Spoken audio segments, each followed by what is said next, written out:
Hello, good evening. All right, I see my people in here already. Woohoo! Welcome, guys. Welcome, welcome, welcome, welcome. We're gonna have such a great time tonight. Good evening, Oluwanifemi. Good evening, Taiwo Kikelomo. Hello, Adedaya Elizabeth. Hello, Faith Esiabasi. Damilola Olaitan Rafiu, you're welcome. Mesoma, you're welcome, my darling. Stephanie, it's good to see you here. Debbie, so good to see you, darling. Justin Ifemi, you're welcome. It's now moving so fast. Esther, you're welcome. Ugona, Labi, you're welcome. Ifunaya, Jane, Ekiven, good evening. Look at my darling Ife. So good to see you. Um, Let me see. Glam by Lochi, you're welcome. Maureen, Oluwanifemi, Magaji Sambe, you're welcome. Good evening. Good evening to you. Hi, Jennifer. Hi, Colette. Hello, AGK. It's good to have you here. Fumilola, you're welcome. Mercy, you're welcome. I am Grace Speaks. Good evening. Toyin, it's good to have you. Good evening.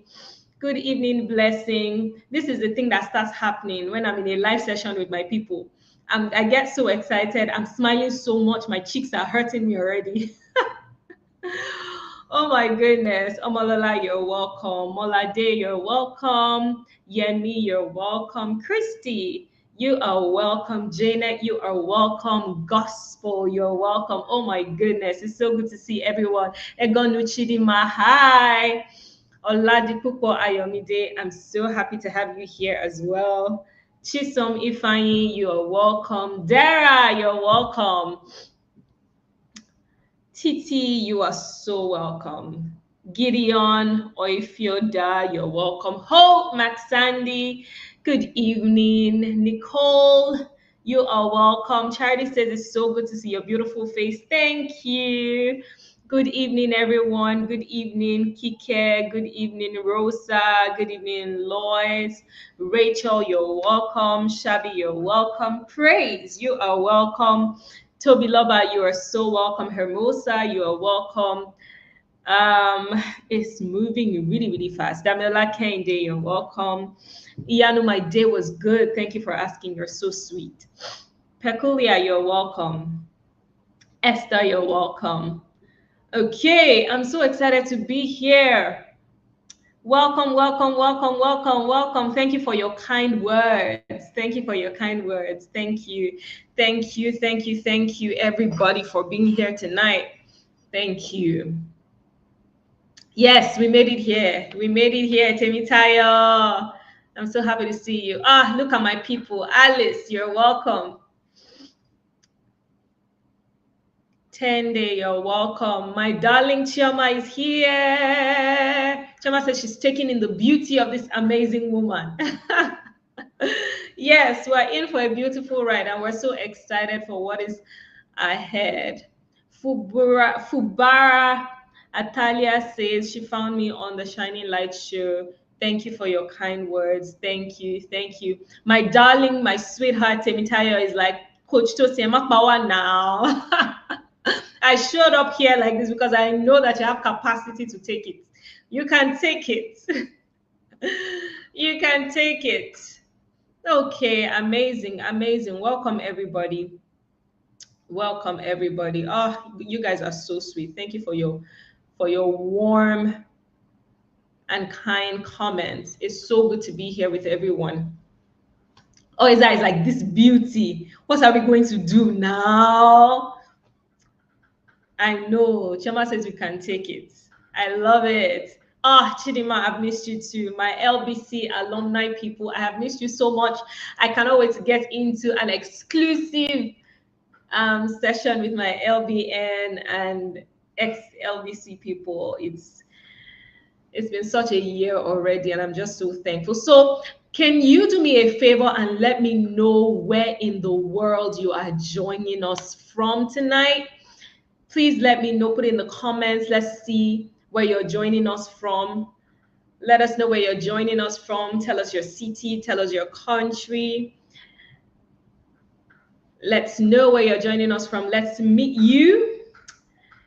TJ Sunimi is joining us from Ibadan, Oyo State. I see Abuja, Nigeria. Oh, I see Morocco.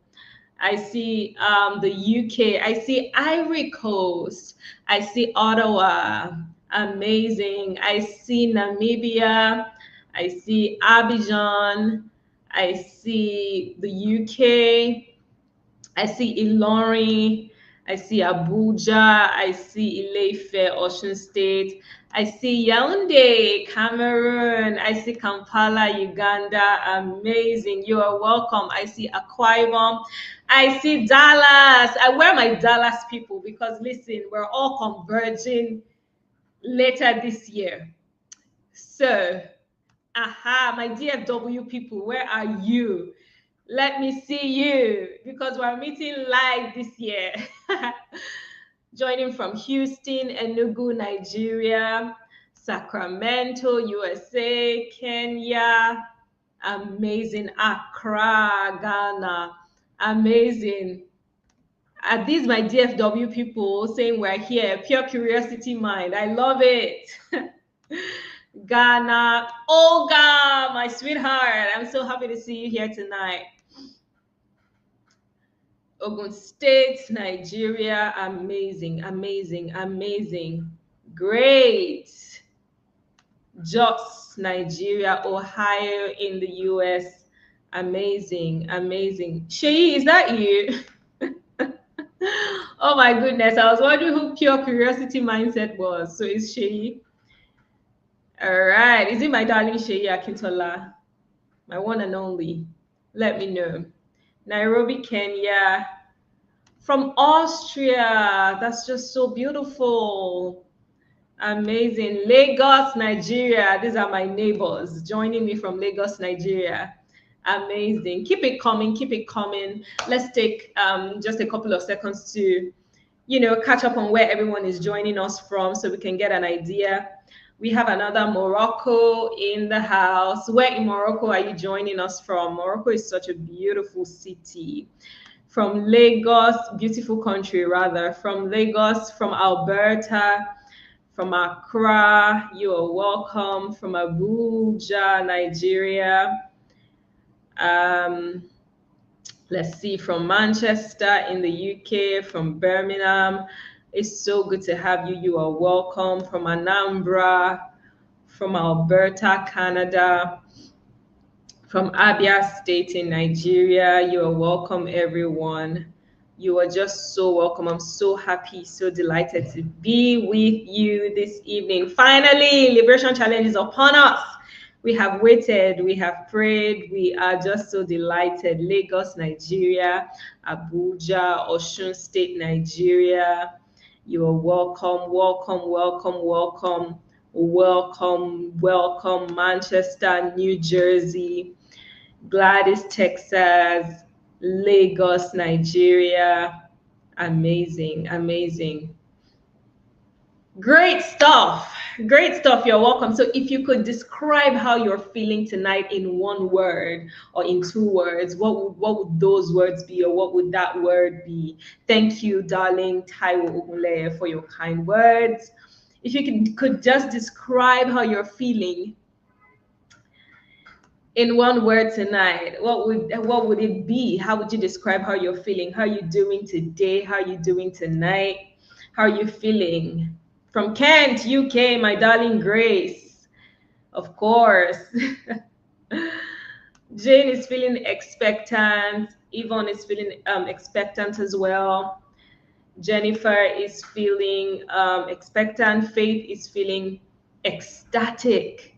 Ooh, I love this one. Iano is curious. Great. Chukwufumnaya is excited and expectant. Taiwo is feeling pumped. I see a lot of excited. Chidima is feeling grateful. Biola is happy to be back. Let's see. It's my first time meeting you, and I must say you look gorgeous. Thank you. You're so kind. Thank you. Thank you. Lois is feeling inquisitive. Awesome. Sarah is curious. Amos is happy. Happy. Grace is reflective and excited because she knows it will be amazing.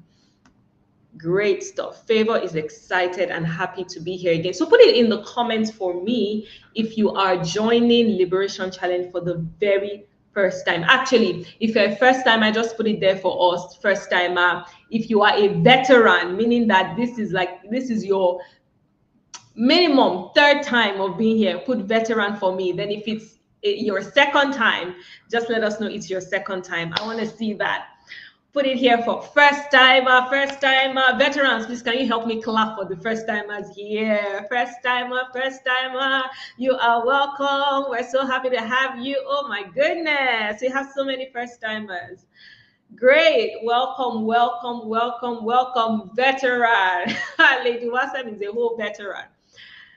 Amazing, second timer. Great stuff. I see LBC 4.0. So people are even already repping their cohorts. LBC 4.0. Choma, a veteran. Shei, the veteran. Rumi Abbas, definitely a veteran. First timers, you're welcome. Please help me welcome the first timers. They are our special guests of honor tonight, and we're so happy. Dara says, oh my goodness, that flew by so fast. But let me see if I can pick that comment again. She says, my first time listened to you at the Visioning Summit and went looking for you. Thank you for being here. I'm so excited to have you here. I know we're going to have a great time together. So first timers, you're welcome, everybody. We're so happy to have you. Chaba says, oh my goodness, I just need to highlight that one. Chaba says, we have refreshments after service. Don't rush home. Oh, you push your hold her. Let me just leave her comment here. Just hold her after this meeting for your refreshments because she has promised. Though. Okay. Let's see. First timer here after being pushed to do this for a long time. You're welcome. Thank you, Annie, for your kind words. Thank you. Virtual refreshments, I know, right? Okay. All right. Welcome, everybody. Liberation Challenge and Liberation Bootcamp is absolutely, oh my God, I'm receiving so much love and it's even just, I won't say it's distracting me, but no, it is fueling me. Thank you for the love. Thank you. I love you too. I truly do.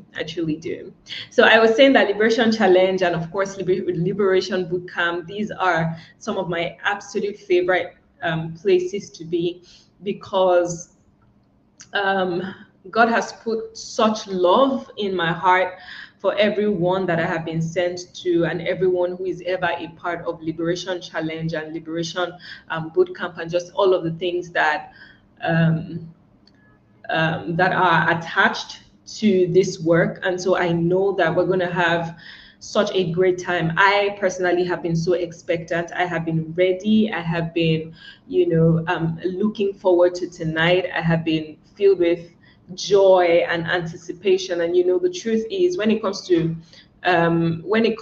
to moments like this, you can never really be that prepared. Because you just never know where God will take that conversation. And I know that tonight we're going to have, just an authentic heart-to-heart conversation, even as we prepare to go into Liberation Challenge proper. I felt like it was so important for us to have this session so that we can be mentally prepared, spiritually prepared, even emotionally prepared for the journey of 2 weeks that we have ahead. And of course, there's so many of us that are joining for the first time, and you might have come aboard this train or this flight feeling like, hey, I'm just signing up for this thing. I don't really know what to expect. Typically, that's what I get. People will be like, I joined Liberation Challenge. I didn't even know what to expect. but I just knew that something was happening there. I encountered you here and here, or in so and so place, and I just felt like, okay, whatever she's doing, let me just be a part of it, even if I don't know the fullness of, what I'm going to encounter. But I can assure you that you are in, for the time of your life. It's going to mark a new season for you, especially if you follow through, if you put in the work, and if you continue to show up.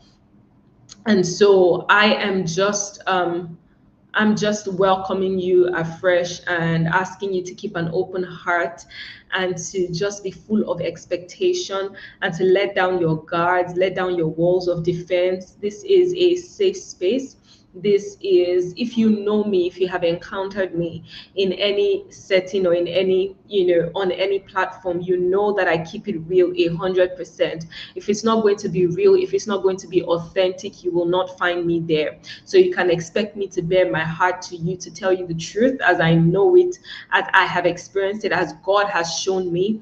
And I'm hoping that you will take a cue from that and you will approach Liberation Challenge with that openness of heart and that willingness, to just bear it all out and to just allow God feel your heart in ways that only He can. All right, let's get into what we have for tonight. But I always like to start with prayer. I've never been, you know, I've never tried to hide the fact that I'm a deeply, deeply spiritual person. And everything that I do, the work that we do in Liberation Challenge, even though we really do cater to your soul and to your emotional wellness and to your emotional healing, there is a priesthood that undergirds what we do, and at the foundation of everything we do is God, is prayer. And it's just important that you are aware of this and that we approach this from that place of knowledge. And so let's just take a moment to just say, God, we thank you for bringing us here. You are so good, you're so kind, we just appreciate you. God, we bless you. We're so thankful because you have brought us here for such a time as this. There is no body, no person, no soul that is here by accident. Before the foundation of the earth, before the beginning of time, you knew that this day, the 8th of February 2025, would come when your children would gather together for a feast of fat things, where your children would gather to be refreshed in their souls, to find answers, to find clarity, to find direction. You handpicked everyone who is in Liberation Challenge 5.0. You handpicked everyone who is here present in this moment. And so we just come to you with a grateful heart saying, thank you, God, for the display of your love that is revealed in bringing us together into Liberation Challenge 5.0. We're so thankful because you love us, because you are mindful of us. We give you praise because you are here with us. Before we even came here, you were here with gladness in your heart, with joy in your heart, ready to bless, ready to heal, ready to deliver, ready to restore hope, ready to restore life, ready to restore peace and joy. And so we just hand over this meeting to you tonight. We give you liberty, sweet Spirit of the living God, to do whatever it is that you want to do. Let your wind blow over the entire atmosphere, over every human represented here, over every family represented here, in every home, in every place of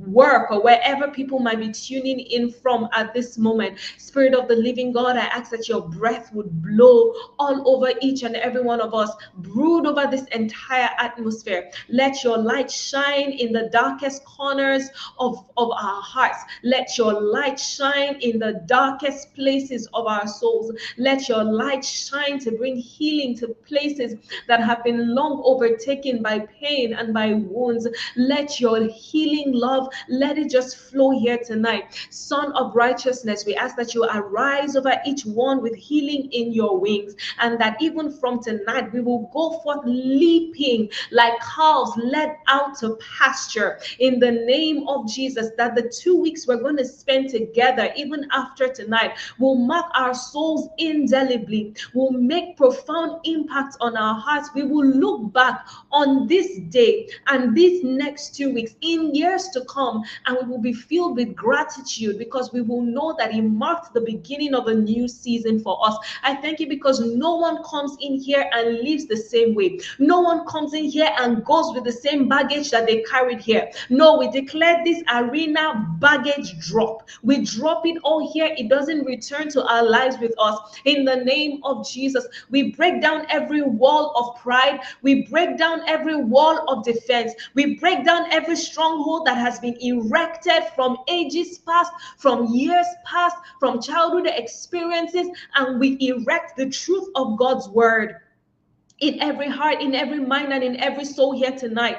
In the name of Jesus, we thank you for the flow of your healing power, the flow of your healing anointing. We thank you, God, because this is the beginning of the rest of our lives. We thank you because this is the beginning of a glorious future and a glorious destiny. We thank you because this is the beginning of the reclaiming of our bedazzled lives, of life as you originally intended for us.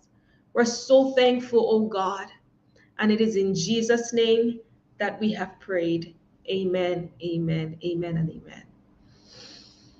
Okay, if you're just joining us, you're welcome to Liberation Challenge 5.0. Tonight, I just wanted to give us an overview of what to expect in Liberation Challenge, and of course, set the tone, set the pace for the 2 weeks that we're going to be spending here together. And so I'm going to share my screen and then we'll get right into it so that I can let you get back to your night, get back to your day, depending on where you're joining us from.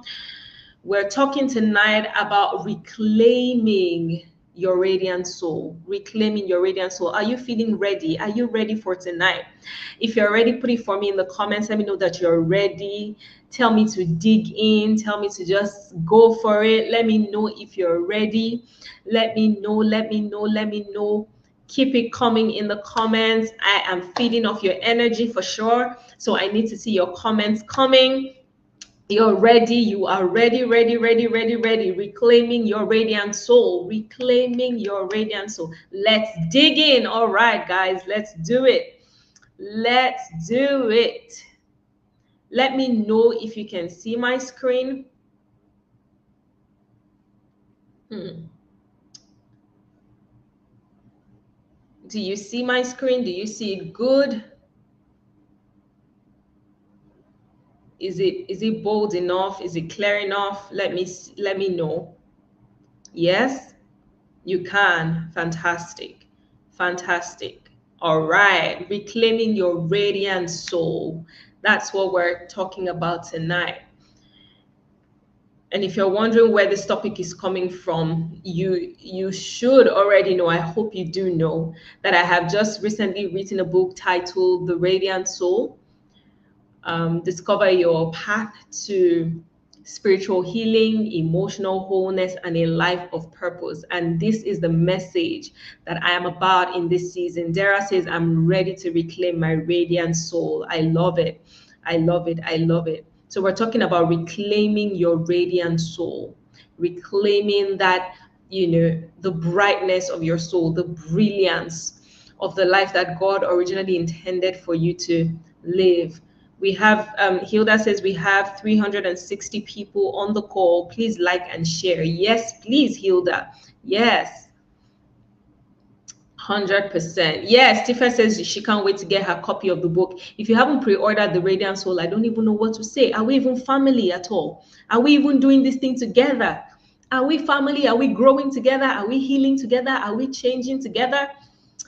Anyway, we'll come to that, but let's move on to the next slide. Okay, so tell me, if your life were a soundtrack, what song would this season be playing? Think about it for a moment. Imagine that your life were a soundtrack. What song would be playing in this season? of your life. Oma, why are you unable to purchase it? Except you're not in Nigeria. And if you're not in Nigeria, not to worry, it will be on Amazon really soon. Faith says, I'm ready to pre-order the book.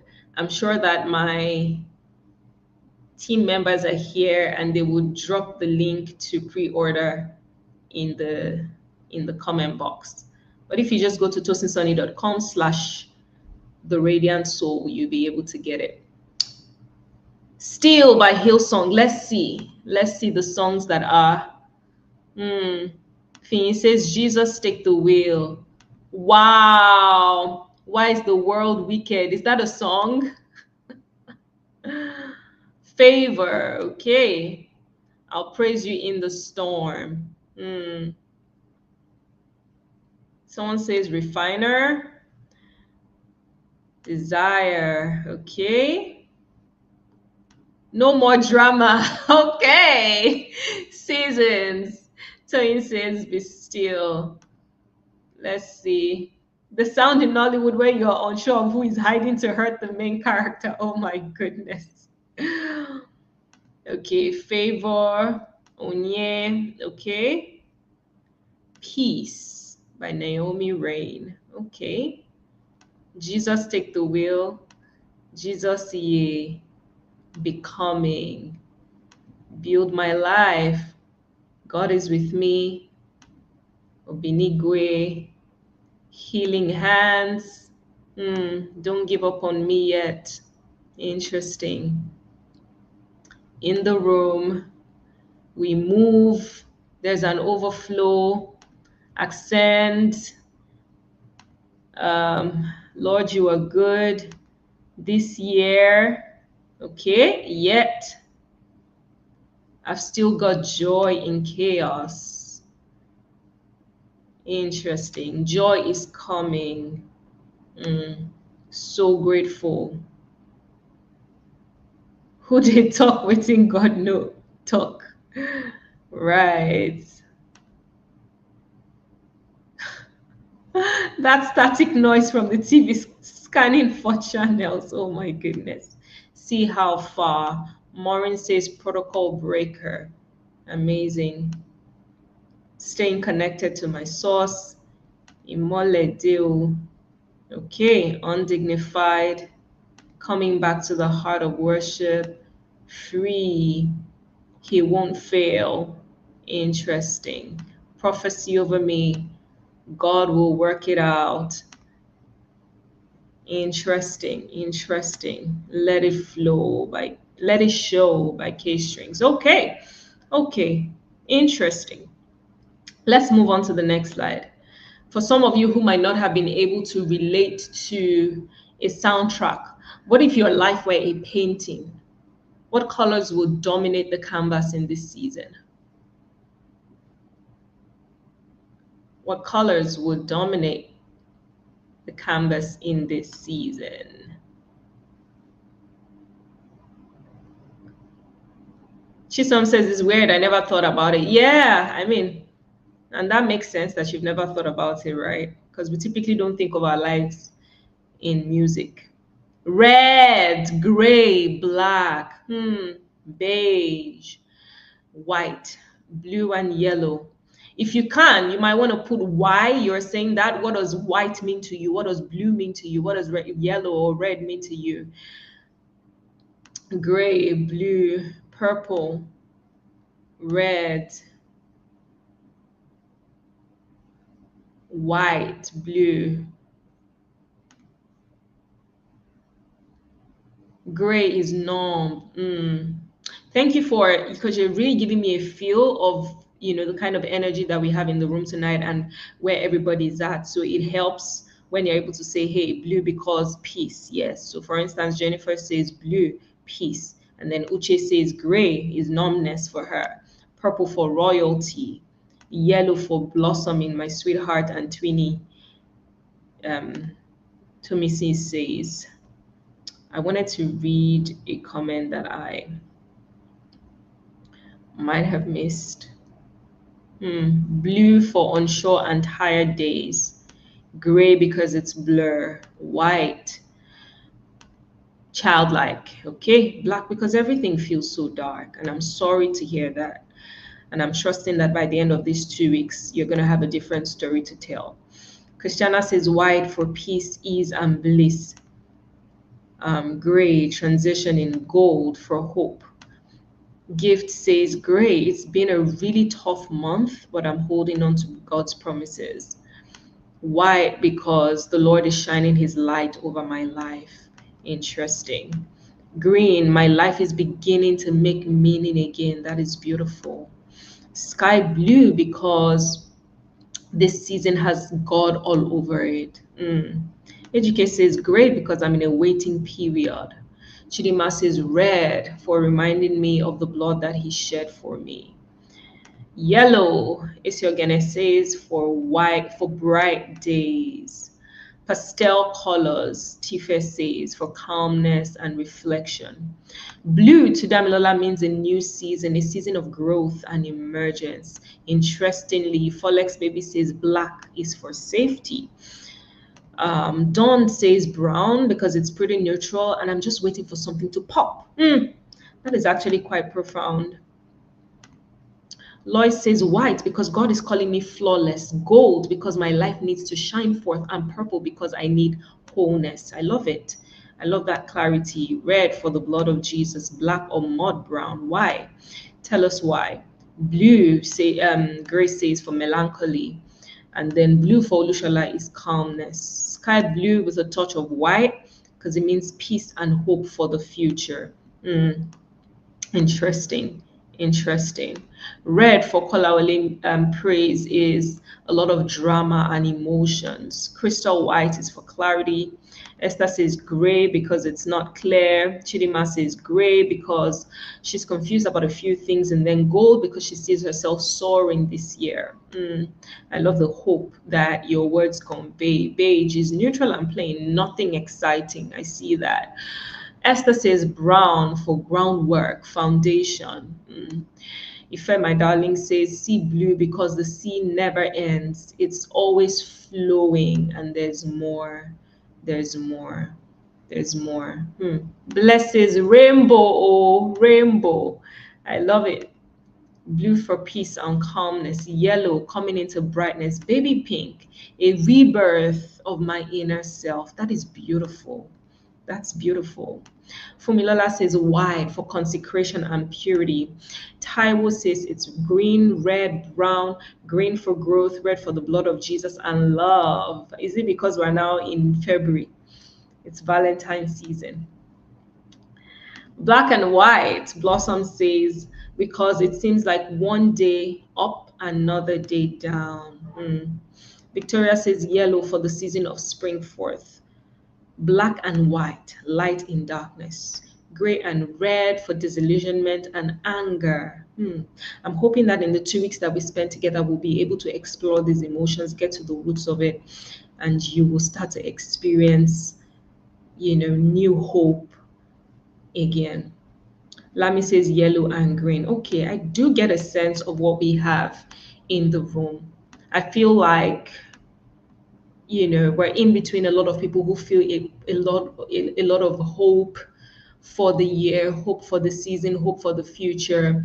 And then I also sense a lot of people for whom life has dealt quite a blow, or there have been experiences of disappointment and frustration, certain things that have never been expressed in words. Some of you are going to be expressing in Liberation Bootcamp what you have never expressed in words, never said to anybody, never been able to articulate. Some of you are actually going to find language for things that have been stuck in corners of your soul for so long, and because it's been stuck and you've never really understood it, you've never been able to deal with it, you've never been able to address those things, and they've consistently kept you feeling caged, kept you feeling small, kept you feeling stuck in life. But I'm believing that this is that season where you're coming out, where you're getting unstuck. This is the season where you're reclaiming your radiance. And so I want you to know that if you're here, it is a mark, it is a sign of God's favor on your life. If you're here at all, it is the beginning of a new season for you. And it really doesn't matter how your life feels. And you already know that I do empathize with whatever it is that you're feeling, and what you're feeling is valid. And I'm also full of hope that it's not always going to be like this, that there is indeed light, great light at the end of the tunnel, that it is just your season to be radiant again. It is your season to reclaim, your lost smile, your lost joy, your lost peace, and to step into the fullness of everything that God has for you. So thank you for sharing all of this with me tonight. There's still so many more comments, but I want us to save time. But I'm glad for how we're able to just put words to how we're feeling tonight, and for everything that is coming. Okay, let's move on. Let's just go through a few quotes as we go along. I'm going to be speaking to these quotes. um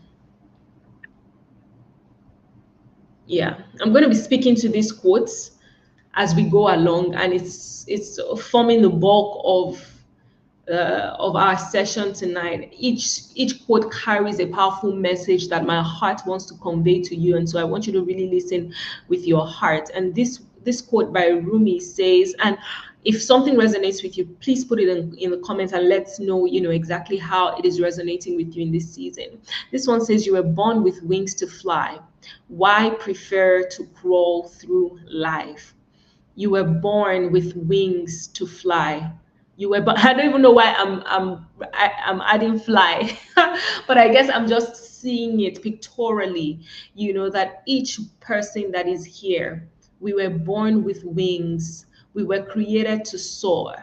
We were created to do exploits. We were created to do the impossible. We were created to live without inhibitions. We were created to live without any sense of shame or condemnation. We were created to live and to attempt things, to dare the impossible. We were created to live without fear. We were created to live without a care in the world for what people think about us. I mean, within the right context, right? I mean, we all care to a degree what people think about us, and this is not to say you should never care, but I'm saying that we were all created to be able to soar regardless of the opinions of others. We were never created to live caged or trapped by the opinions of others, trapped by societal expectations, trapped by the experiences of our past, trapped by false narratives that have been sold to us. We were never created to be trapped in any way. We were never created to crawl. We were never created to move at snail pace. We were born with wings. We were born with wings. And if you're a person of faith, you will find that scripture in Isaiah that says that they, that wait upon the Lord, what happens to them? They mount up with wings like the eagle. They mount up with wings. And so you were born with wings. You were created to really just soar through life. Do you know what it means to soar? It means that even in the midst of the storm. I remember someone's comment saying that, hey, my life feels like, or okay, I think it was their song that says, "I'll praise you in the storm." We were never promised a life that would be void of storms, or a life that would be, all rosy and there would be no challenges. But because we were born with um, wings to soar, we were supposed to be able to thrive in spite of whatever storms that we would face, right? And so a question you need to ask yourself is, I was born with wings. Am I soaring or am I crawling? Am I soaring or am I crawling through life? Am I soaring or am I crawling through life? It's a question you want to ask yourself and even take back, right? And then the next slide says, a soul that knows its worth will never settle for bondage. A soul that knows its worth will never settle for bondage. I feel like so many times in life, we settle for bondage without knowing it. You see, sometimes we only think about bondage within the context of things that we have seen in Nollywood movies. But anything that cages you, anything that prevents you from living out your highest potential, is some sort of bondage. It's not always something, obviously demonic that is chasing you, that will then make you be like, oh my goodness, that is bondage and we need to break it. No, sometimes we have a very broken mindset about what it even means to be in bondage, because it's not always what is apparent. Sometimes safety is bondage, because a lot of times we think of bondage only within the context of things that are, when life is tough and when things are difficult, and when you're going through obvious pain and struggling and all of that. But I put it to you that sometimes safety is the very thing that is keeping you from accomplishing your highest goals. Sometimes it's not even obvious trauma. Sometimes it's not even obvious pain. Sometimes it's just mindsets that have been sold to you that keep you small. Do you see? You value safety over everything else. Sometimes it's because of the fear of failure. You value your safety, you never take any risks, whereas on the other side of your bravery, on the other side of your courage, on the other side of your willingness to break out of the mold and break out of that comfort zone and break out of that little safe space that maybe your parents or people who loved you created for you, on the other side is a life so powerful that you could never have imagined what the rewards and what the outcome and what the impact would be. And so when you begin to come into your worth, you start to question everything around you. You start to ask, am I soaring or am I settling? Am I soaring or am I settling? And so a soul, safety and comfort, Adedoyin is asking what the difference between safety and comfort is. They're both very similar.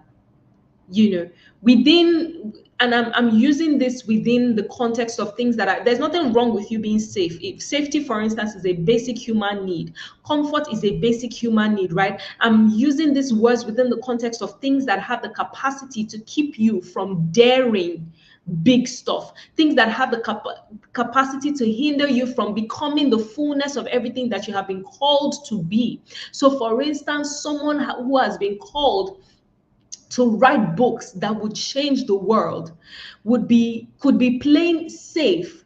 All they do is write in their journal, or they type on Word and they admire their own words all by themselves because they are afraid to step out. Sometimes because someone has made them feel like their words are not good enough, or because they just come from a background where people don't dare do extraordinary things.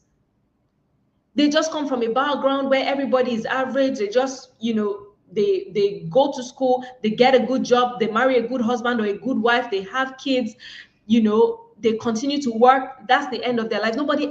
Nobody makes impact. Nobody does the extraordinary. Nobody goes out of their comfort zone. There's already a pattern that exists in that family. And because this person doesn't have a model of doing and I'm just using writing a book, because writing a book is not even, there's so much more you can do with your life, but you get what I'm saying. But because all that has been modeled to you has been a life of comfort and safety, you don't even realize how small a life that is. And so you have to, and that's why I'm saying that it's not even always trauma or the obvious things. Sometimes it's just how you were raised. Sometimes it's just how you saw your mother live and how you saw your father live. And nobody really modeled what it looked like to live an extraordinary, bedazzled, deeply impactful, influential, powerful life. And so you must start to ask yourself, am I soaring or am I settling for safety? Exactly. Peace says it. There are people who come from backgrounds where their parents just overprotected them. And because of that, they've never learned to attempt great things, to dare new things. Life is okay. You're earning well. There's money in your bank account, but you know in the depth of your soul that you have a nagging sense that there is so much more that I can do with my life. But the overprotection that you experience growing up has marked your soul in a way that makes you so afraid to step out of the comfort of your comfort zone, because you are afraid of what people will say. You're afraid of if it fails, people will laugh. You are afraid of one thing or the other. Do you see? My coach will say that don't let anybody keep you so safe that you become insignificant, because it happens. And I don't even know why my words and my thoughts are going in this direction, because typically I'm talking to the people that are hurting and broken and coming from broken backgrounds, and we'll probably get to that. If we don't get to that tonight, the rest of the challenge will address some of those things. But I just feel led to address people who, listen, I come from an okay background. However, there's this nagging sense that I don't have my life together. Nothing dramatic happened to me growing up, but I know that I'm not attaining the heights that I should be attaining at this stage of my life. Your safety then became a cage. The comfort and the overprotection that you experienced then became a cage. Do you see? And it shows up sometimes even in very little, seemingly mundane affairs. So, for instance, I'm wearing a yellow dress. There are people who, if they were raised according to their original design, and there are so many people whose parents did not align with God in raising them, and because there was a disconnect between the way your parents raised you and God's original design for your life, your adulthood is suffering for it.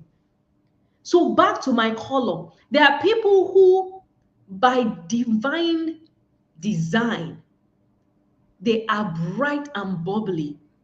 They were born to dazzle and to shine and to love colors and to live life to the fullest.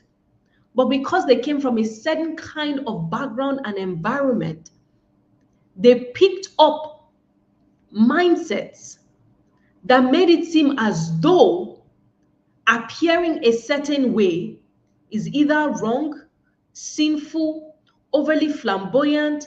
Do you get what I'm saying? And so they grow up having a mindset against looking good, against wearing colors.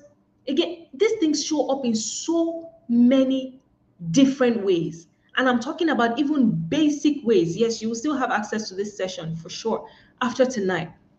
Yes, I've met someone who said to me, Tosin, when I was little, I loved colors. I loved to look good. But because of the way I was raised, I lost my sense of fashion. I lost my zest. I lost my love for colors. I lost the ability to look good. And then that thing went on to contribute to a low self-esteem because she just was always so self-conscious. Something messed with her mind. Something as little as a mindset about fashion. And that's why you have to come into your own. There are ways that you have been raised, ideologies that have been sold to you, that now that you have come of age, the Bible says concerning Moses, that by faith, when Moses came of age, he refused to be called the son of Pharaoh's daughter. So some of you need to come of age and refuse to be called what you were called as a child. Some of you need to come of age and refuse to believe the mindset and the narratives that have been told to you about how you should show up, how you should speak, how you should dress, the kind of job you should take. These are the issues. I'm telling you, someone's mother said you should not wear red, and you want to start to question yourself. Ask yourself questions concerning the mindsets that you have. A soul that knows its worth will never settle for bondage. The liberation challenge is where you must start to question the things you believe. One of the biggest questions you must ask yourself in these 2 weeks is, who told me so? Who told me so? This was the second question that God asked Adam and Eve when they fell. The first one was, where are you? The second one, Adam was running around, confused, because he had seen that he was naked. And then God said, where are you? And then Adam says, I hid because I was naked. And God said, who told you so? Who told you you were naked? So the things you believe about yourself, the things you believe about life, the things you believe about how you should show up, the things you believe about ministry, about business, who told you so? Peace says, truthfully, I'm battling low self-esteem now as an adult because of the mindset my parents gave me. These things are true. Who told me so? You have to come of age. Someone needs to put it in the comment for me. I have come of age. I have come of age. I have come of age. And because I've come of age, I'm challenging mindsets, challenging thinking patterns. I have come of age.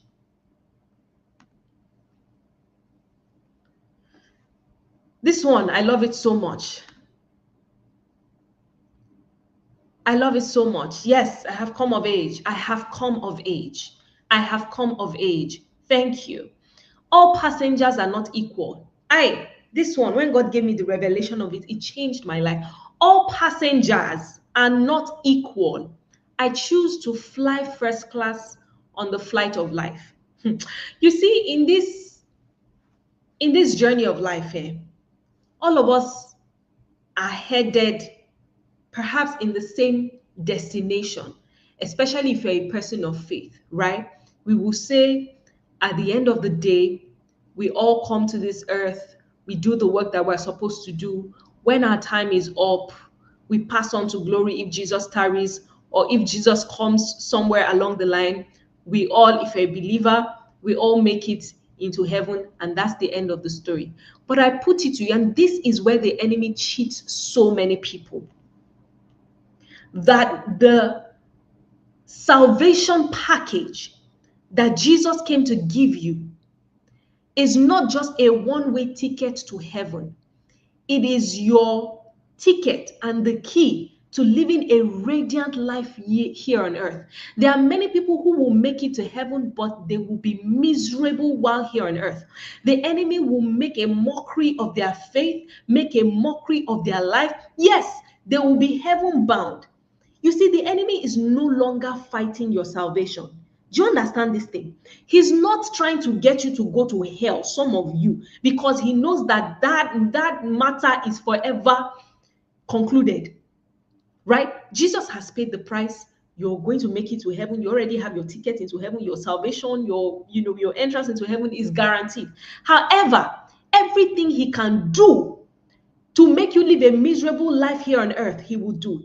Everything he can do within his power to ensure that you don't fulfill your God-given destiny, because many people die not having fulfilled their God-ordained destiny, their purpose and assignments on earth. This is what the enemy comes to do.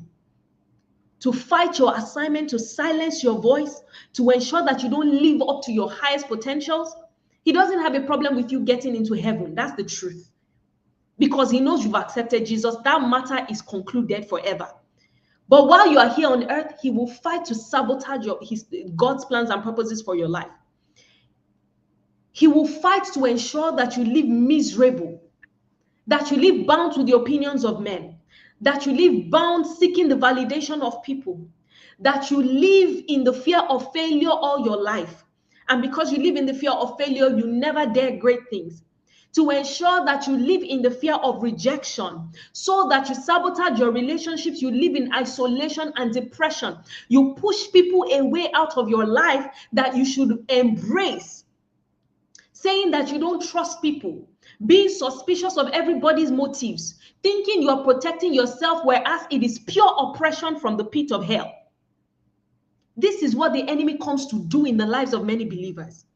And so you are crawling through life, like we saw in the first slide. You are limping through life when you were called to soar. You are barely holding on to the wings of the plane when you were supposed to fly first class. Enjoy your ride, your sojourn on this journey on earth.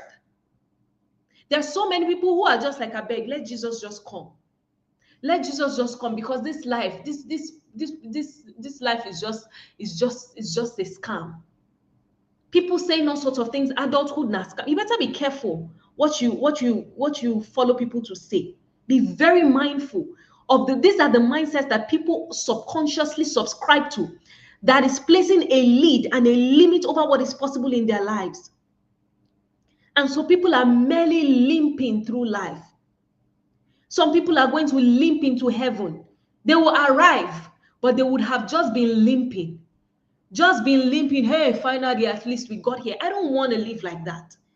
I want to arrive in grand style.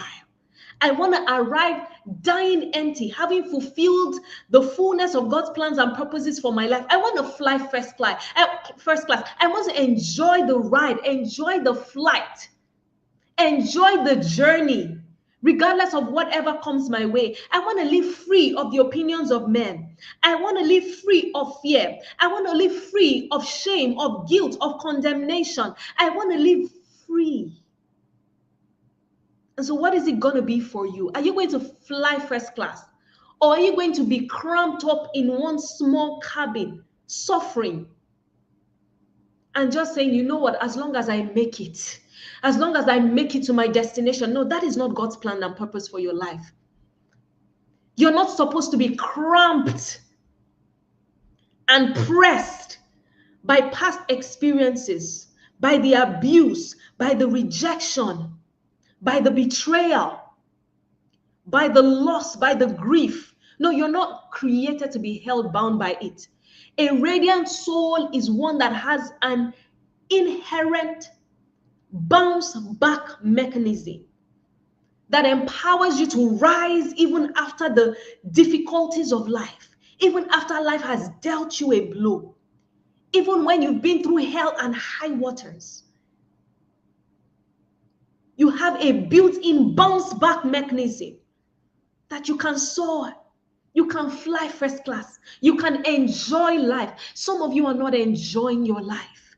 Some of you are struggling with self-loathing, daily self-doubt. You look in the mirror and you don't even love who you are. And let me tell you something. It is okay if people meet you and they don't like you. But if you don't like you, you haven't met you. I put it to you, 100%. Let me say it again. It's okay for people to meet you, interact with you, and conclude that they don't like you. It's okay, because you're not ice cream, you're not jollof rice. And I know people who don't even like ice cream and jollof rice. You cannot be liked by everybody. And one of the pillars of a radiant soul is the ability to come to terms with the fact that you were not created to be liked by everyone. If you are liked by everyone, I don't have a lot of trust for you, right? So it's okay for people to meet you, interact with you, and conclude that they don't like you. But if you do not like you, I guarantee you 100% you haven't met you. The version of you that you are manifesting is a lie. The version of you that you're manifesting is what someone else said about you, is what you have believed for 30 years of your life, 40 years of your life. Things your teacher said, things your mother said, things your father said that you have taken on as your identity. You have not met the real you. If you met the real you, you would fall in love with you and you would be thankful every day for the gift of you to yourself and to your world. I guarantee you. Many of us have not met ourselves. And in these 2 weeks that we will spend together, you're going to start to rediscover who you are. Some of you will discover, I have never known myself. What I know is false. What I know is a lie. What I know is colored by pain, by disappointment, by betrayals, by past experiences. I have not known me. Yeah. I love this one by DDK, and I love your comments.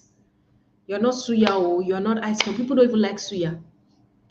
Thank you, Lois. DDK says, if I become permanently damaged by something someone else did to me, I gave them too much power. Hey, who is that one resonating with tonight? If I become permanently damaged by something someone else did to me, hey, I gave them too much power. I want to see in the comments the people that are taking their power back. Just let me know if you're one of those people saying, I'm taking my power back. Do you understand? The damage was done, but I no longer have to live damaged. The offense was perpetrated, but I no longer have to live as a victim of that experience. I'm taking my power back. If I become permanently damaged, no, I gave them too much power, because God has given you a built-in bounce back mechanism. There is a resilience that God has naturally given to you that no man born of a woman should be able to keep you crouched and keep you in a beat down state forever. No. And so if you become permanently damaged, you give someone else too much power. I'm going to even go further by challenging you to say that you are only allowed to be a victim once. Every other time you are a volunteer. You are only allowed to be a victim once to the same offense. If it happened once, no, you're not going to be a volunteer for them anymore. You're no longer going to volunteer your heart, volunteer your mind, volunteer your emotional energy. You're no longer going to volunteer your mental space, because they are to house powerful ideas that will shape our continent and shape the world. You're no longer going to volunteer that mental space. There's no more time for that. I refuse to be a volunteer.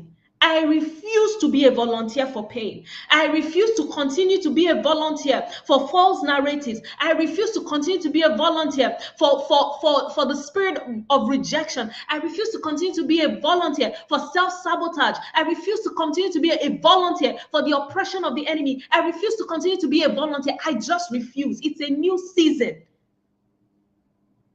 I'm taking my power back.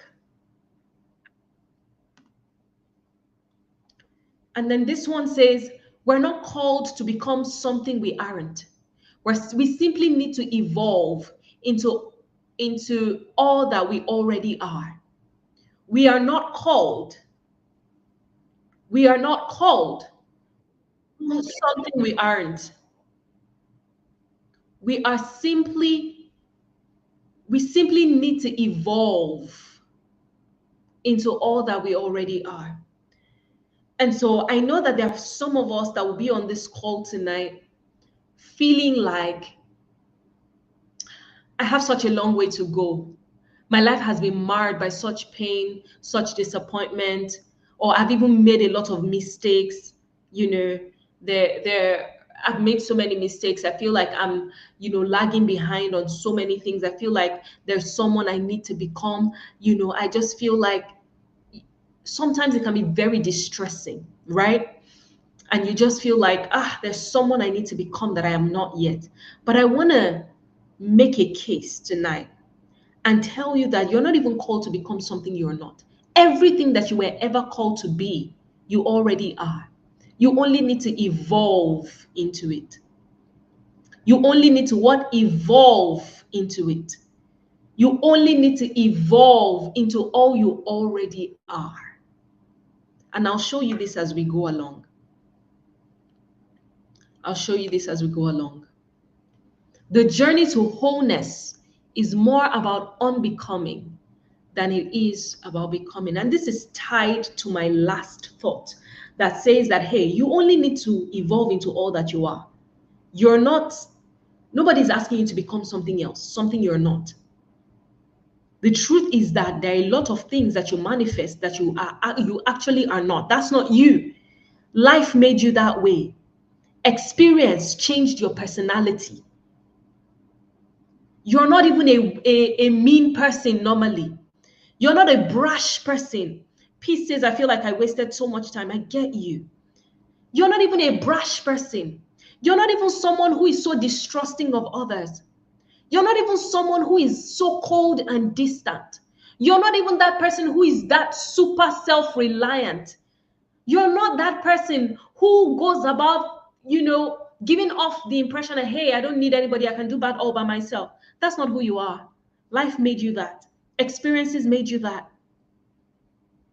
Your tender heart became toughened by the experiences of life. And so this journey to healing and to wholeness is not really about becoming. And I know we hear this thing a lot. You might have even read books titled Becoming. You might have heard a lot of, motivational messages that are tied to becoming. And everybody's encouraging you to become, to become, to become, to become. But I'm here tonight to tell you to unbecome. To unbecome. My message to you is not to become, because you already are. My message to you is to unbecome, so that everything that you are can bubble up to the surface. When you unbecome, then the real you can emerge. You're not that person. Many of us have become who we are not by virtue of what life has taught us, by virtue of what experiences have taught us, by virtue of what our parents have experienced and even passed down to us. And so you have become callous. You have become mean for some of us. You have become, a person who struggles with a lot of self-doubt, self-loathing. You have become a person who seeks validation in unhealthy ways. You have become this people pleaser. You have become who you are not. So the real work here is not becoming. The real work is unbecoming everything that you became because of life. And so this journey to wholeness, you are not even shy, Vera. You are not a sad person, Laura. You are not. You are not shy. I'm telling you. Some people go through abuse in early childhood and bam, it changes their entire personality. A child that used to be bubbly, used to talk a lot, used to be the life of the party, suddenly loses their voice because someone took it in the place of abuse. I can relate to that. And then you just become mute, inarticulate, unable to express your needs and your desires. You became something you were not. And then you go about saying, I'm a shy person. And all the people in your environment are echoing. They are your backup singers. You say you are shy. They reply you, yes, she's very shy. They help you echo it. Laura is just such a shy person. Vera, she doesn't like talking. And you own it as your personality, but that's not who you are. An experience made you that. And so I repeat again that the journey of healing and wholeness is not really about becoming. It is about unbecoming. And so I'm hoping that you will lend me your heart in the next 2 weeks that we will spend together and begin to unbecome, so that who you are can emerge. Because who you are is terrific. Who you are is powerful. Who you are is incredible. Who you are is bold. Who you are is bright. Who you are is fearless. Who you are is daring. Who you are is powerful. Who you are has a voice. Oh, I'm sorry, Remedy. She said, my father took my voice. Some of you were silenced early. A significant adult told you you talk too much, and that was the last time you ever expressed your innermost thoughts and ideas. You go into the room, into rooms and spaces, wondering if you are too much. And so you cower and you keep quiet. You are not this withdrawn, antisocial person. Put it for me in the comments who you are not. You are not. You are not this person. And so you are unbecoming. You are unbecoming. You are unbecoming. Joy, I'm not sure I get your question. Vulnerability is a beautiful thing. I'm not sure I get your question. So if you rephrase it for me, I may be able to answer it. Yes, who you are is emerging. And when who you are emerges, remember I said if you don't like you, it's because you haven't met you. By the time the real you starts to emerge, the way you will fall in love with yourself, hey, it's beautiful. You're not a sad person. You're not unsure of yourself. You are not a brash person. You are not a harsh person. You are not timid. That's not who you are. You are not indecisive. You see, for all of these adjectives I'm saying, if we sat together in a session, I would unpack to you where these lies came from. You will see that that's not who you are. It's just powerful. The journey to wholeness is really about unbecoming. Let me talk to you real quick about the mindset mirror cycle. I'm very mindful of time, and we're already inching towards the end. I just wanted to charge you up for the next 2 weeks that we're going to spend together. The mindset mirror cycle. We've been talking about all of these things that you're not, all of these things that you are not, all of these things that you need to unbecome. But how did you even get here? You're not a people pleaser. But how did you get to this point where you feel, where you bought the mindset that you have to be approved by certain people in order to feel good about yourself? How did you arrive at this mindset that you need to be approved by certain people in order to have in order to have self-worth? How did you arrive at this mindset that says that you have to do everything perfectly? You have to meet certain standards in order to have a sense of worth. How did you arrive at this place where you concluded that human beings cannot be trusted and you started to isolate yourself, and now you don't have any close friends? You might have a lot of people that you hang out with, but you don't have anyone that you really share your heart with. Nobody that you are vulnerable and authentic with. All your relationships are superficial. How did you arrive here? How did you buy into this lie that because of one experience you had in the past or because of a mistake you made, therefore you should be punished for the rest of your life? Some of you are even inflicting punishment on yourself, trying to pay penance for something that God has already forgiven you for. How did you arrive here? How did you arrive here? How did you arrive here? And this is where the mindset mirror cycle comes to play. And when you read The Radiant Soul, you'll really be able to dig deeper into this. But I'm just going to touch on, a few things. And if you're in my community, you've definitely heard me say it, time and time again. And we will continue to drum this thing into our heads so that we become masters of our emotions, masters of our thoughts, feelings, actions, outcomes, and then we can become keen observers of the patterns in our lives. Everything, every pattern in your life, every cycle that exists in your life every outcome in your life, I'm telling you, is a direct product of the mindsets that you currently carry. The incredible thing is that most times you're not aware that you carry these mindsets. Yes. So if I told you, for instance, that you have a people-pleasing mindset, you might argue with me and be like, no, I'm very bold, very confident, I can do my own thing, I don't care what people say. You might argue with me because you've never consciously told yourself that. Or if I told you that you had a mindset that you are not smart, you may argue with me because on the outside you appear smart, you show up, you put on your big girl pants, you show up in meetings, you speak boldly, you're even helping other people find their identity, you're teaching, you're preaching, you're doing all sorts of great things outwardly. And so you would disagree with me if I told you that you had a mindset that you're not smart or you're not intelligent. However, if I observe the patterns in your life, it will reveal to us whether or not you actually carry that mindset. So the greatest predictor of your mindset is not what is obvious to the naked eye. The greatest predictor of your mindset is the patterns that your life is manifesting.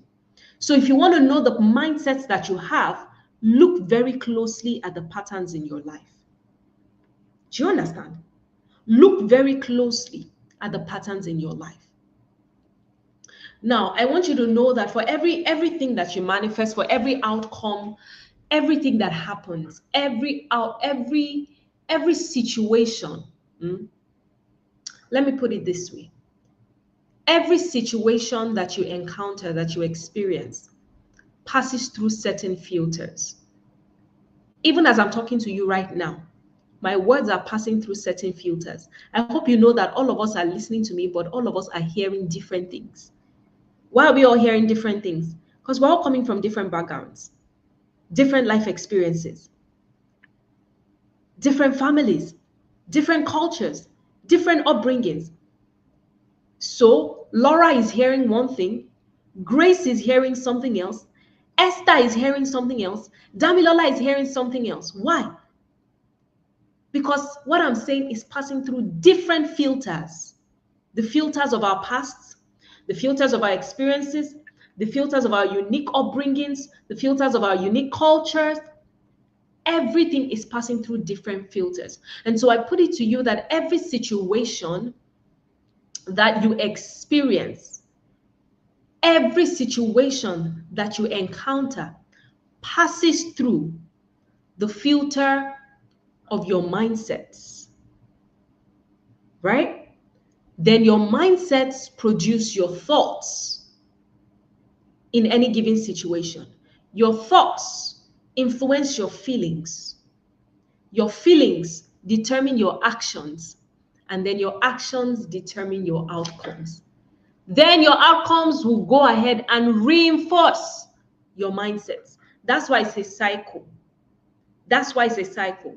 An easy example that I love giving is, say, Mary and Martha went to a party. Mary was raised in a family where there's a lot of love, a lot of affection, a lot of abundance, a lot of reassurance. Healthy self-esteem was built into Mary's life from an early age. Her background is free of toxicity, free of abuse. There's just so much love. She enjoyed the acceptance of people, of her parents, and all she knows is love. Because all she grew up with was love, she grew into this adult that expects the best of people.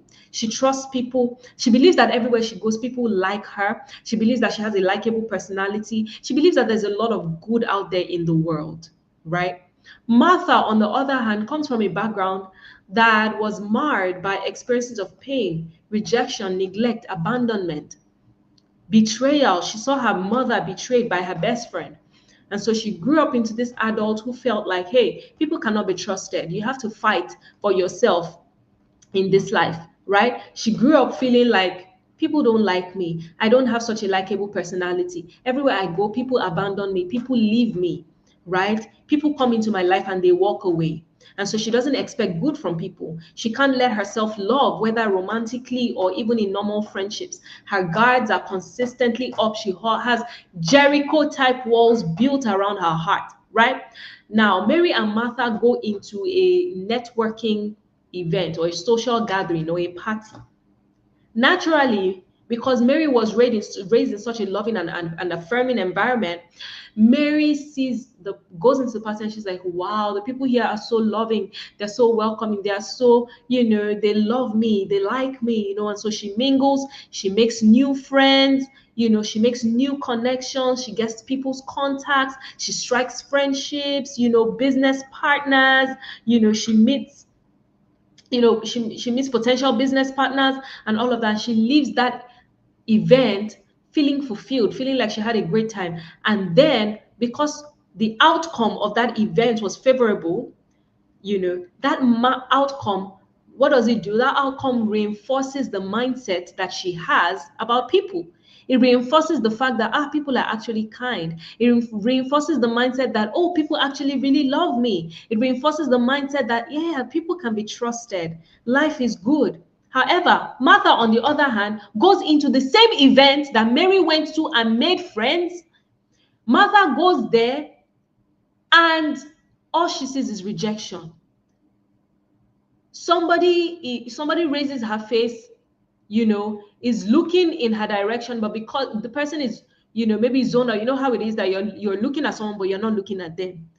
You're zoned out. Actually, maybe you're trying to remember something and you're looking at someone. They might even be saying hi to you, but you're not seeing them. So that happens with Martha, and she's saying hi to someone, but they're zoned out, even though they're looking at her.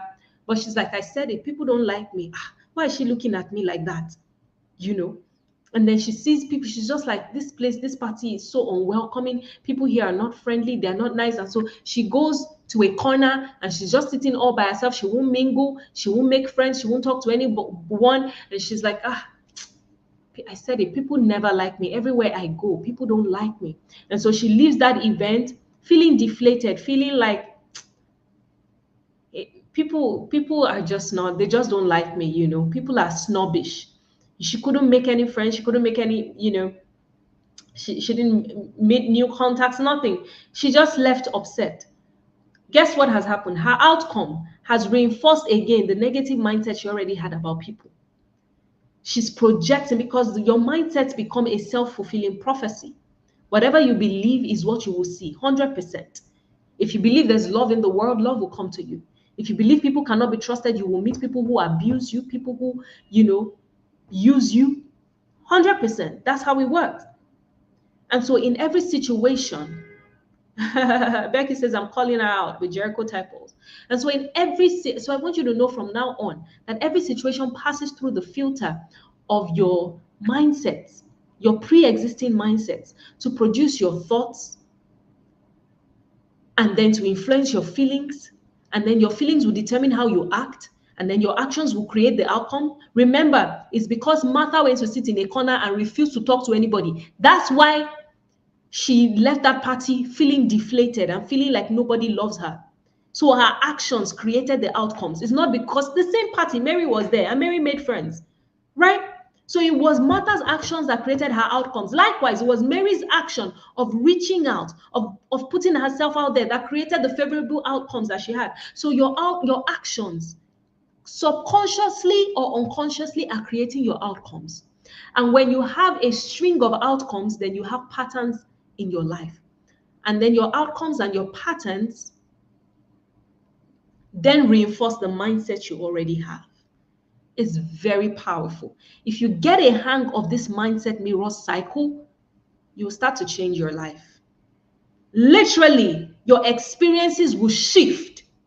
And the problem is, many of you are trying to change things externally, but the work is internal, because your life is a force field. You have the capacity to attract certain things into your life. And if you're not attracting them, it's because your force field is not yet attracting them. You need to fix that force field. I'm telling you, you need to fix what is going on inside here so that you can start to attract the kinds of realities that you desire. Yes, you're sending out wrong energy, sending out wrong vibes, and you don't even know it. A lot of people are even so unaware. And for someone like me who is so sensitive, I can pick your vibe from a mile. Do you understand? I can pick your, and I'm like, this person is so not self-aware. And we must all become students. This is why you pursue healing as a lifestyle, because sometimes you have hidden blockers. You're not even aware.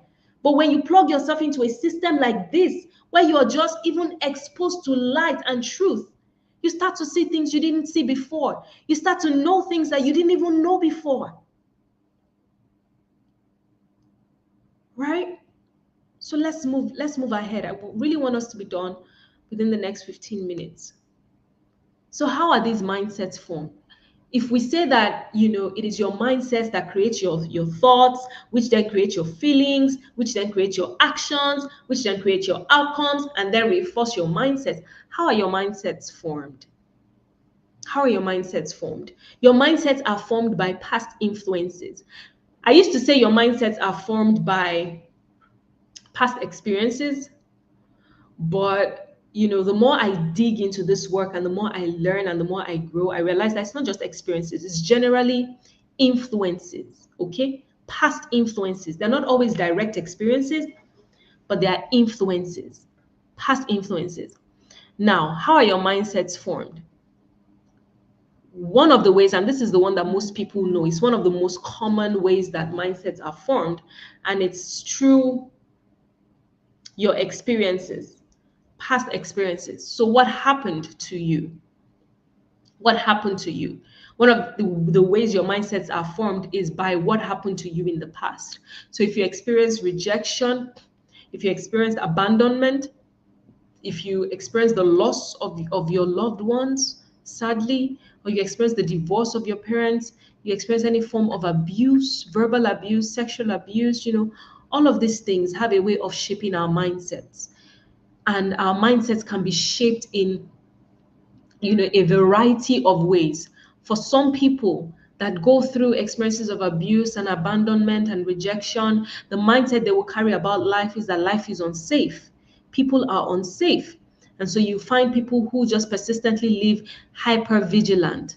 There are people who they're afraid to walk in the dark, they're afraid to sleep in the dark, they have flashbacks and all of that. To them, life is not safe, and that is because their safety has been violated in the past, right? And then for some people, the mindset that their past experiences might have sold them could be something like God is not good. And I'm hitting a spot tonight because a lot of you go to church and you serve and you belong to different ministry arms and you are serving diligently. You probably even have a title, in church. And you would never say this out to anyone, but in the depths of your heart and your soul, because of your past experiences, you doubt the goodness of God. And it's a mindset that you carry that you need to start to walk through in this season. Because somewhere in the back of your mind, you're like, if God is really good, then why this and why that? So some of you actually have a mindset that God is not that good. And it has been shaped by past adverse experiences that you have had.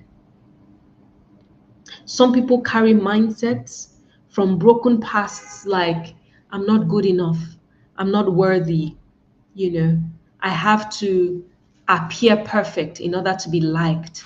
I have to be liked by everyone in order to have a sense of worth, you know. Faith, I'm so sorry to read this. I'm so sorry. Um, so some of us might carry mindsets like, I'm broken, I'm flawed, I'm fundamentally flawed. And personally, I felt that way for a long time. You know how you just feel like God must have missed something when He was creating me.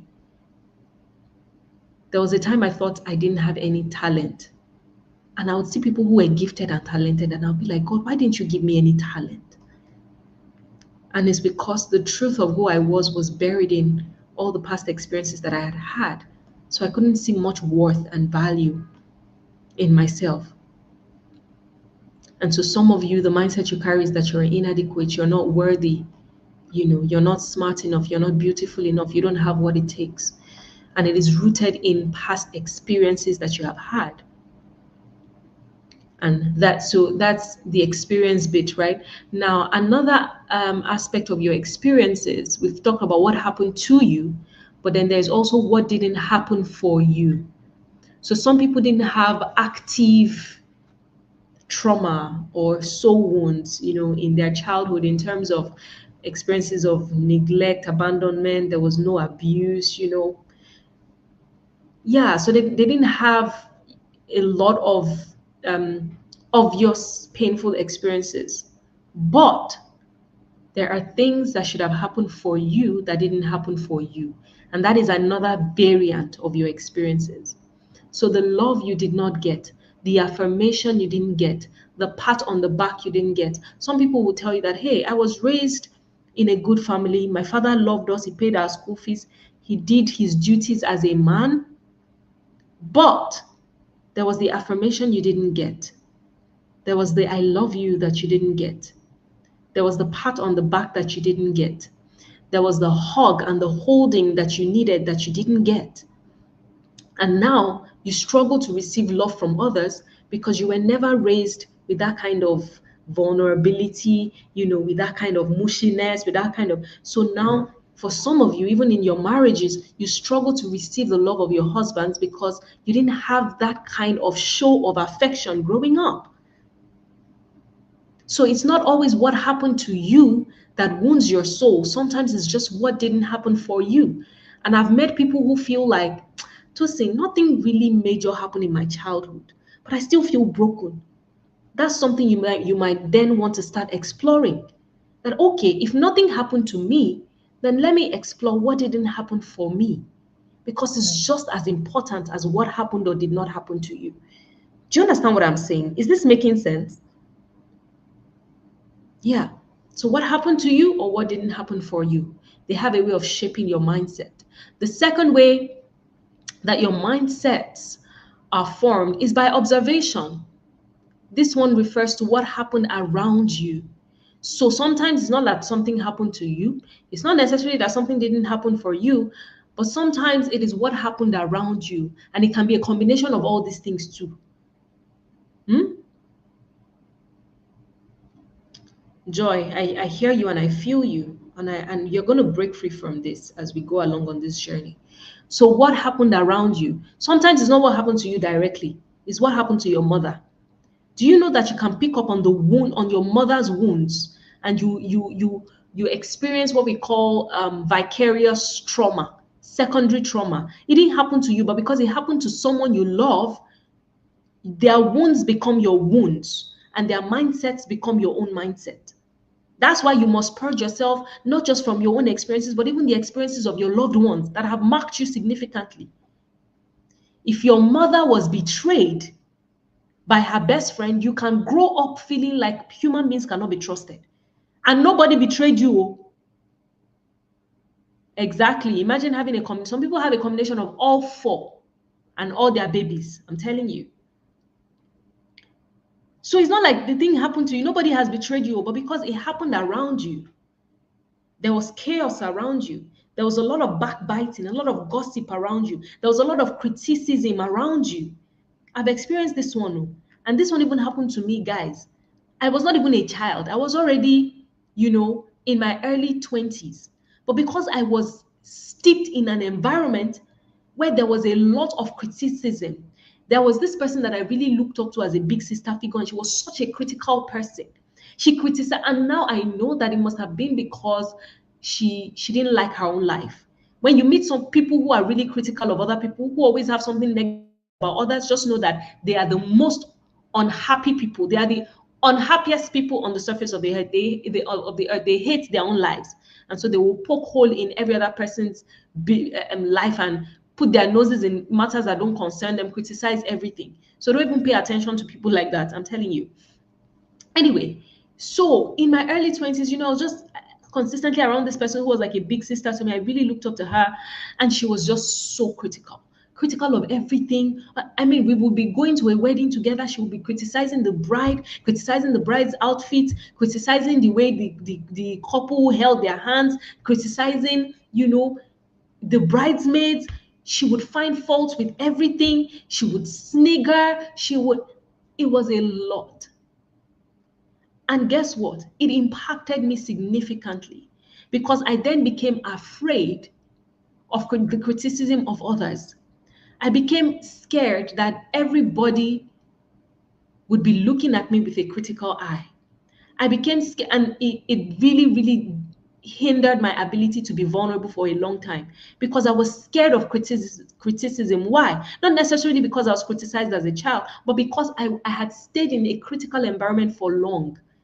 So some of you have been steeped in those kinds of environments where it's not you they are criticizing, no. They are criticizing other people. It's just happening around you. But because it is happening around you, it is seeping into your subconscious as a reality. And you begin to live in the fear of that thing. Do you understand?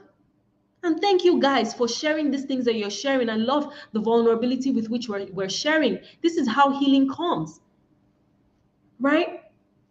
And so what happened around you is also a critical element of how your mindsets are formed. Let's move to the next thing. Information. This one is what was said to you or what was said around you often. What was said to you or what was said around you often. Another way your mindsets are formed, if you consistently heard something over and over again, then it definitely formed your mindset. If you grew up hearing from your aunties or from your mom that men cannot be trusted, it will impact your mindset. If you grew up hearing that all men cheat, There is no way it will not impact your mindset. If you grew up hearing certain things about how finances should be managed, if you grew up hearing certain things about God, about religion, there is no way it hasn't impacted your mindset. What you hear over and over again, whether it is said directly to you or said around you, has a way of impacting your mindset. And so it's one of the things you want to start asking yourself as you go on this 2-week journey of introspection.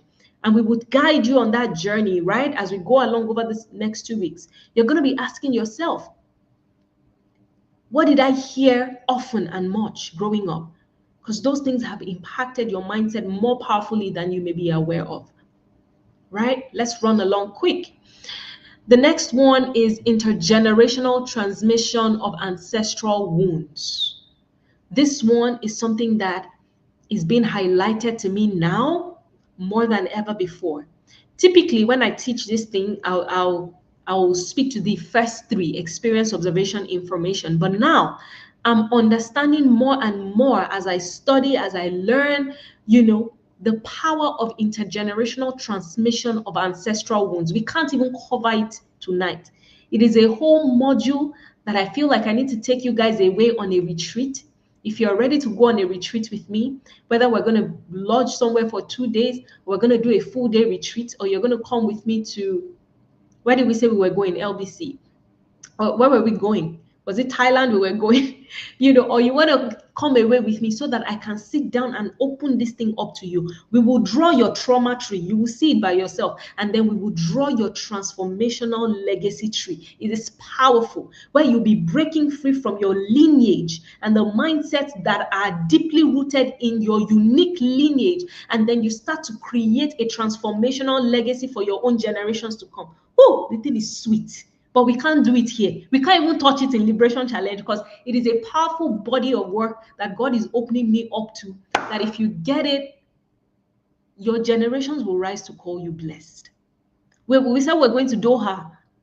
Amy, is that my darling Amy? Yes, we said we're going to Doha.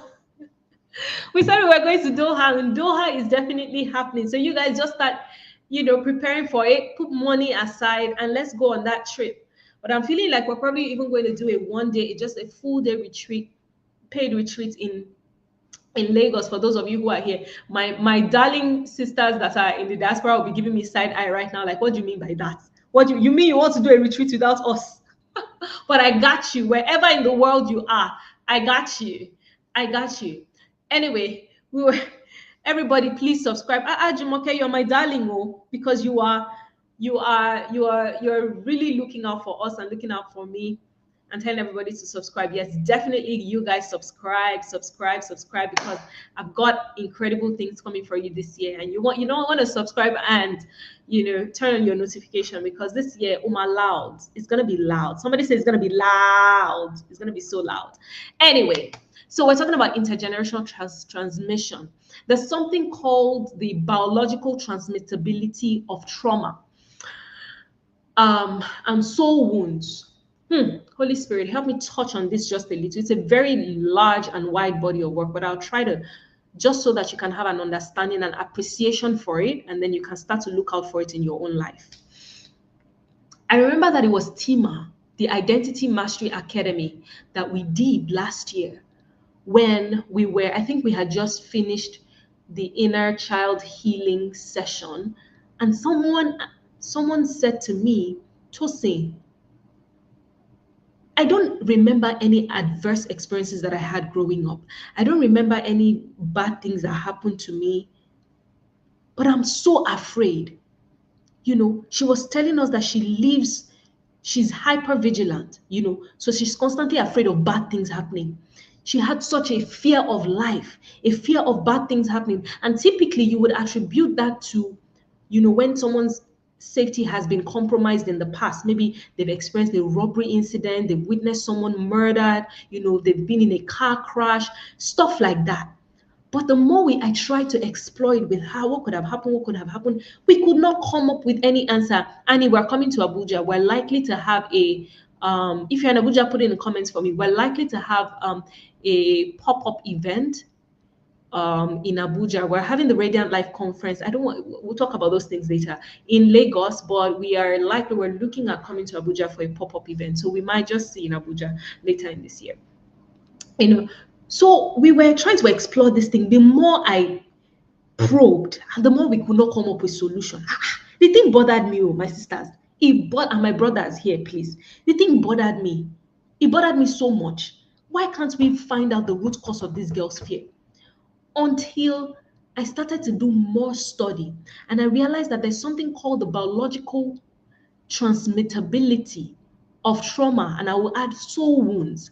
So it is possible that you are carrying the wounds of your ancestors, and so you are genetically predisposed to certain fears, certain mindsets, certain limiting beliefs, certain patterns of thinking, feeling, and behaving, even though it didn't happen to you directly. Do you see what I'm saying? It's so powerful that and this is what happens when we don't heal. Trauma actually has the capacity to alter the composition of our genes, and we pass on trauma through pregnancy, and a child is born and already carries certain dimensions of trauma even without experiencing anything. And so you become genetically predisposed to certain things, to people-pleasing tendencies, even though you didn't necessarily experience abuse, but you're just wondering, why am I like this? Sometimes it's not even anything that has happened to you directly. It is genetically transmitted. And this is why we must rise up to be the ancestors that heal for our descendants. Because what you don't heal will show up 3 generations from now. Might not show up in your own children, but might show up in your grandchildren. And it is my resolve that I will leave a legacy of wholeness and transformation. That whatever nonsense genes might have been passed on to me will be corrected, because I will commit to pursuing healing as a lifestyle. I will go for it. I will do it until every nonsense in me comes out. The intergenerational transmittability of ancestral wounds is powerful. Some of you are carrying, and if you start to ask your parents questions, that's when you will get answers. Sometimes just sit with your mother and have conversations, and then let her tell you what happened to her mother, and you will see similar patterns in her grandmother and in the great-grandma. If you have your grandmothers alive, have certain conversations, you will be shocked at what you will realize. You will be shocked at the patterns that have been passed down from generation to generation. I'm telling you, the thing is deep. Some of you have resolved that you will never be like your mother. However, you are living out the exact patterns that your mother lived out. You think it's just by mouth that we overcome this thing? They are ingrained in people's subconscious. And so you're going to have to be intentionally saying, what is here that needs to get out of me? Some of you became emotional depositories for your parents' trauma. I've met people who, it's not what they went through that broke them. It is the fact that their parents overburdened them, sharing things that they had no business sharing with them when they were young. You became your mother's confidant at the age of 3, at the age of 5, carrying emotional loads and burdens because she was abused by your father. And so she was pouring all of that on you, because she couldn't find anybody to talk to. And then now you have a savior syndrome, because even from a young age, you learn to cater to the emotions of other people.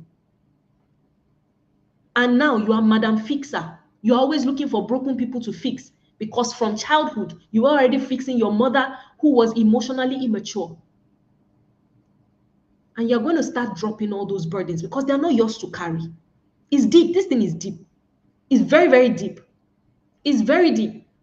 You guys are the first to know. From next week, I'm going to be dropping some videos on Instagram. And then later, I will start to do YouTube. So make sure you subscribe.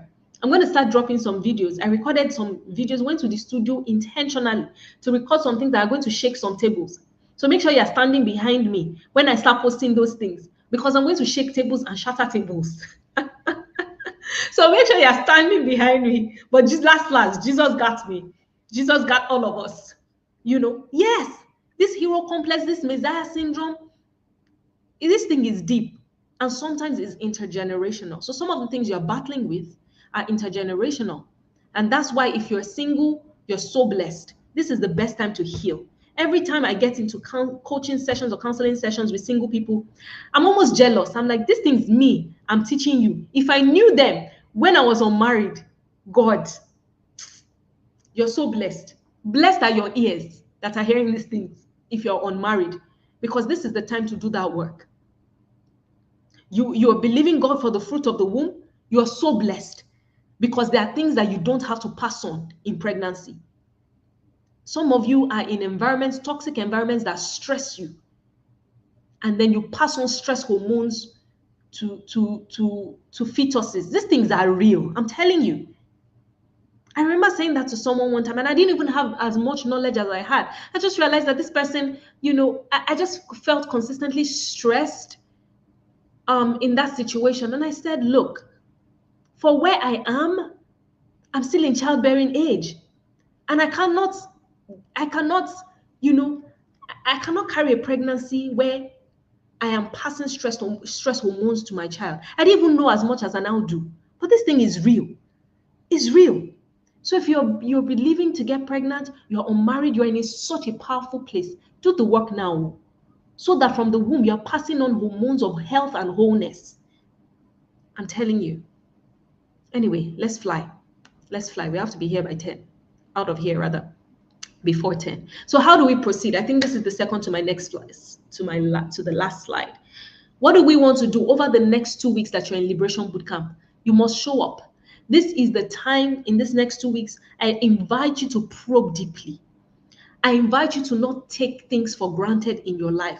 Don't just say, this is how I've always been. Don't attribute anything to personality. I want you to be so open to challenge everything that you have always known to be normal. Even if you've lived with it forever, ask yourself, why do I believe this thing? Why do I act this way? Why does this particular situation make me feel this way? Why do I feel this way around this person? Why do I feel this way in these situations? I want you to start probing, start challenging everything that you've always known to be true. I want you to become a keen observer of the patterns in your thoughts, in your feelings, in your actions. Why do you feel the way you feel? Why do you think the way you think?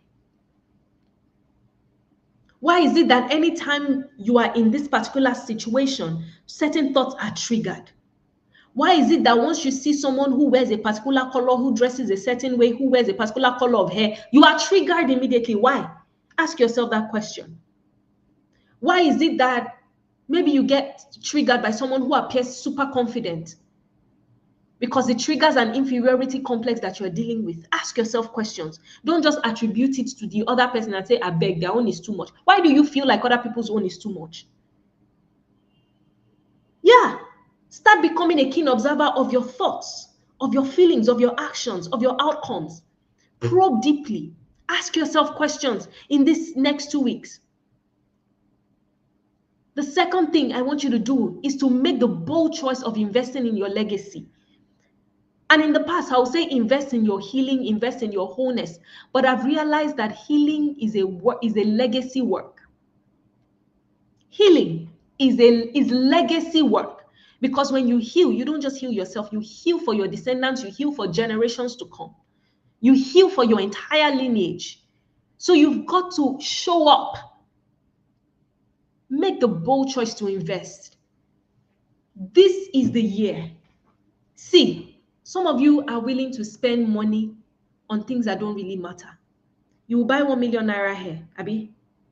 Yes, the average good hair now, 750K, 1 million naira, 1.5, right? You will do, whatever you need to do to look good.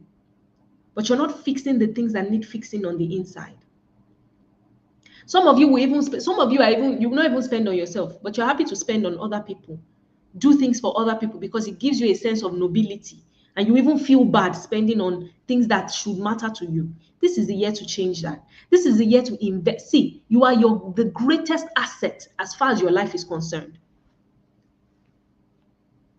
In whatever setting, whether you are a parent, you are a teacher, you are a change maker, you are a career person, you're a business person, You can only give what you have on the inside of you. You are the great, no matter how much you want to help other people, you are the greatest agent of change. You are the asset. So if you're not investing in yourself, every area of your life will suffer. If you're not investing in your healing, I guarantee you that there is money to be made that you are not making. Yes, I've sat in a session with a client who, when we started to heal her identity distortions, she went to her boss and negotiated and got a 10,000 pound raise at her job. Money that she had been leaving on the table since, because she had a broken sense of worth and she could not dare to ask for what she deserved. So you see, your healing impacts even your ability to make wealth, your ability to negotiate, your ability to get promoted, your ability to take crazy steps and reap crazy rewards in righteousness. I'm telling you, you give grace to everyone else but yourself. Invest in yourself this year. You can't even afford to stop with Liberation Challenge. Liberation Challenge is 2 weeks. LBC people, where are you? Tell them that they need to come into Liberation Bootcamp. Let's go and get our hands dirty. In 12 weeks, your life can... I've never seen anybody that went into LBC and did not come out a different person and did not come out a lion, bolder. Hey, God. You will invest, though, because you are worth it. Some of you don't even place any worth on yourself. You don't place any value. You need to start placing premium value on yourself. There was a time God told me to go on a coaching retreat that cost thousands of dollars. My coaching, some of my people are probably on this call. And I was first arguing and struck, and God was like, you don't even realize that you are fertile soil. I'm calling you to sow into yourself, because when you sow into yourself, there will be a mighty harvest. I need you to place premium value on yourself and say, Tosin, you are worth this investment. Can you say that about yourself? Can you say, Lois, you are worth any investment that you need to make in you this year? Whatever it will cost, whatever that looks like, whatever the lengths you need to go, can you say to yourself, I'm worth this investment? Whatever it is. LBC, you get the details soon. You get the details before the challenge is over. You can rest assured. We're still coming back here. For the next 2 weeks, I'm going to leave you to your, facilitators. You guys are going to go into the podcast episodes and all of that, and then we'll meet again for a final closing webinar where we'll just wrap things up. But before then, you definitely get the links to LBC, and you'll be able to sign up and secure your spot as early as possible. Of course, it's going to be a more intimate setting. You have more support. You will have more resources. It's immersive, it's intensive, but you cannot be the same person after LBC. We've done this thing 5 times, so I know what I'm saying. Show up fully. That's the third thing I'm going to advise you in this 2 weeks. Let me tell you something. Let me prepare you beforehand. You need to show up fully. You need to show up well. A lot of things are going to come your way in form of excuses. Oh, I'm busy. Oh, this thing is clashing with my work. Oh, this thing is, I work such late hours. Legitimate excuses that are actually not legitimate. Place enough value on yourself to rework your life, rework your schedule so that you can make time for this podcast episodes. They're not, number one, you're not even doing this thing every day. You have breaks in between. You have a day that you can listen, and then the next day will be the review day. So it's actually paced in such a way that you can catch up. Wake up an hour earlier if you have to. Sleep an hour later if you have to. But do not allow yourself give excuses. This is what I see. Usually by the end of week 1, I already know the people that are getting on this, going deeper with me in LBC on this journey. Because I always say, if you're not ready to put in the work, don't come to LBC. Do you understand? Like, we're not trying to pull crowd or pull numbers. No, I want people whose lives will show and validate the work that we do because it works. No, I've seen people rise from LBC. But if you're not going to put in the work, there's no point. So usually by the end of the first week, I can tell. Because some people might start giving excuses. They will be tired. They will have had a lot of work to do. They are doing some other course. They are doing some other. I'm telling you now to put away those excuses. I'm telling you now to show yourself that you are worth this, and to show up, to commit to yourself, to commit to showing up. Would there be things that will come up that will make you feel like, oh, you can't continue, you can't do this? I guarantee you they will come up. But let me tell you upfront, they are demonic distractions. I'm not even going to mince words. One of the greatest ways that the enemy keeps a person from fulfilling their destiny is through unhealed wounds, unresolved trauma. So he wants you unhealed. So he will give you plenty things to distract you and they will seem legitimate. So when those things start happening, I hope that my voice will be ringing in your ears that you need to show up. These 2 weeks, commit to it. It's free. You're not paying for it, but it's not cheap. It's not paid, but it pays. So show up. Show up. Show up. See, everywhere we're talking healing, wholeness this year, transformation this year, show up. When we put out the link for LBC, you better be the first to run there and secure your slot. Just secure your space because we're so preparing for you already for LBC. LBC is starting next month, So you want to just plug in. Once you see the link, just run and go register for Liberation Bootcamp this year.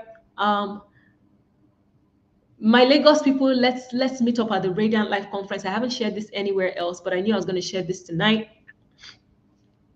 As part of the book launch that I am having in very early June, we are also going to be hosting the Radiant Life Conference. It's going to be such a wonderful experience. It's going to be a healing conference. It's going to be so insightful, just filled with a lot of light and love, and anything that you have known us for in Liberation Challenge, Liberation Bootcamp, in any way that you might have even encountered me, just expect that to the nth degree, to the, it's going to be such a massive outpouring. We're already praying about it.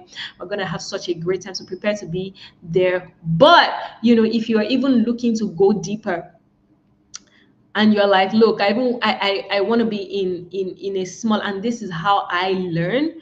This is how in my own life I have experienced the most transformation. It is by getting into certain rooms, getting into certain spaces. And I know that for such a long time I have not done, like physical events. I'll just keep my things virtual. We meet, we have such a great time. We have those intimate experiences as well. But now I realize, I know how important it is to actually come into physical rooms. And so this year, I haven't shared it anywhere else. I'm sharing it here now, so that when you hear, because this one, I'm keeping it really intimate. So I'm going to shut, once I hit a particular number, and it's a very small number, I'm going to shut it down, because my goal is not to have a large room, and I know that people will want to attend. My goal is to curate a very intimate, immersive experience, live experience. We're going out to brunch. It's called the Glow Up Brunch. We're going to do that. I will definitely let you know the dates when it's out, but I'm just preparing your mind in case you're this is the ultimate, immersive experience as far as this Radiant Soul project is concerned. This is where we get in the room of just a few women. It's not virtual, it's physical. It's going to be an intimate experience. Really deep soul searching will go on. It is where, it's going to be such a radiant fusion of elegance, and hearty meals and deep, vulnerable conversations, healing conversations. There's going to be a lot of love. There's going to be, just a lot of, it's going to be an experience that you would love and you'd be thankful for. So once you hear about the Glow Up Brunch, make sure you are also the first if you really want to be there, because I'm keeping the number really small. This is where this is how I love to learn, and this is how I love to to express myself the most, when I'm in small rooms, because then I can have one-on-one contact with people. My friends and even my coach tells me that I'm that girl that loves to look in people's eyes. I'm such a lover, and so I always love to have those one-on-one experiences and to just be in intimate atmosphere, because there's a lot of transmission and a lot of healing that just goes on, and just a lot of warmth that is released. So once you see that, just hurry up, because once I hit my number, I'm shutting it down. And you don't want to hear sold out. So I'm just sharing it here because I felt like, if you're coming into Liberation Challenge and if you're in my community, you should be the first to know before I put it out to the general public. Of course, the Glow Up Brunch is paid. It's a premium experience, top-notch experience. It's definitely paid. We will definitely be announcing that. We'll announce the Glow Up Brunch in good time. Just stay within the community. We won't shut down the Liberation Challenge group immediately. We will shut it down at some point, but we'll keep it open for a bit just so we can pass across some information in good time. And then you still be able to, you have enough time to sort of plan for that. So we'll definitely communicate it with you and we'll make sure that you have ample time to prepare. So awesome. Precious, you already registered for LBC. We haven't even announced it. Are you joking?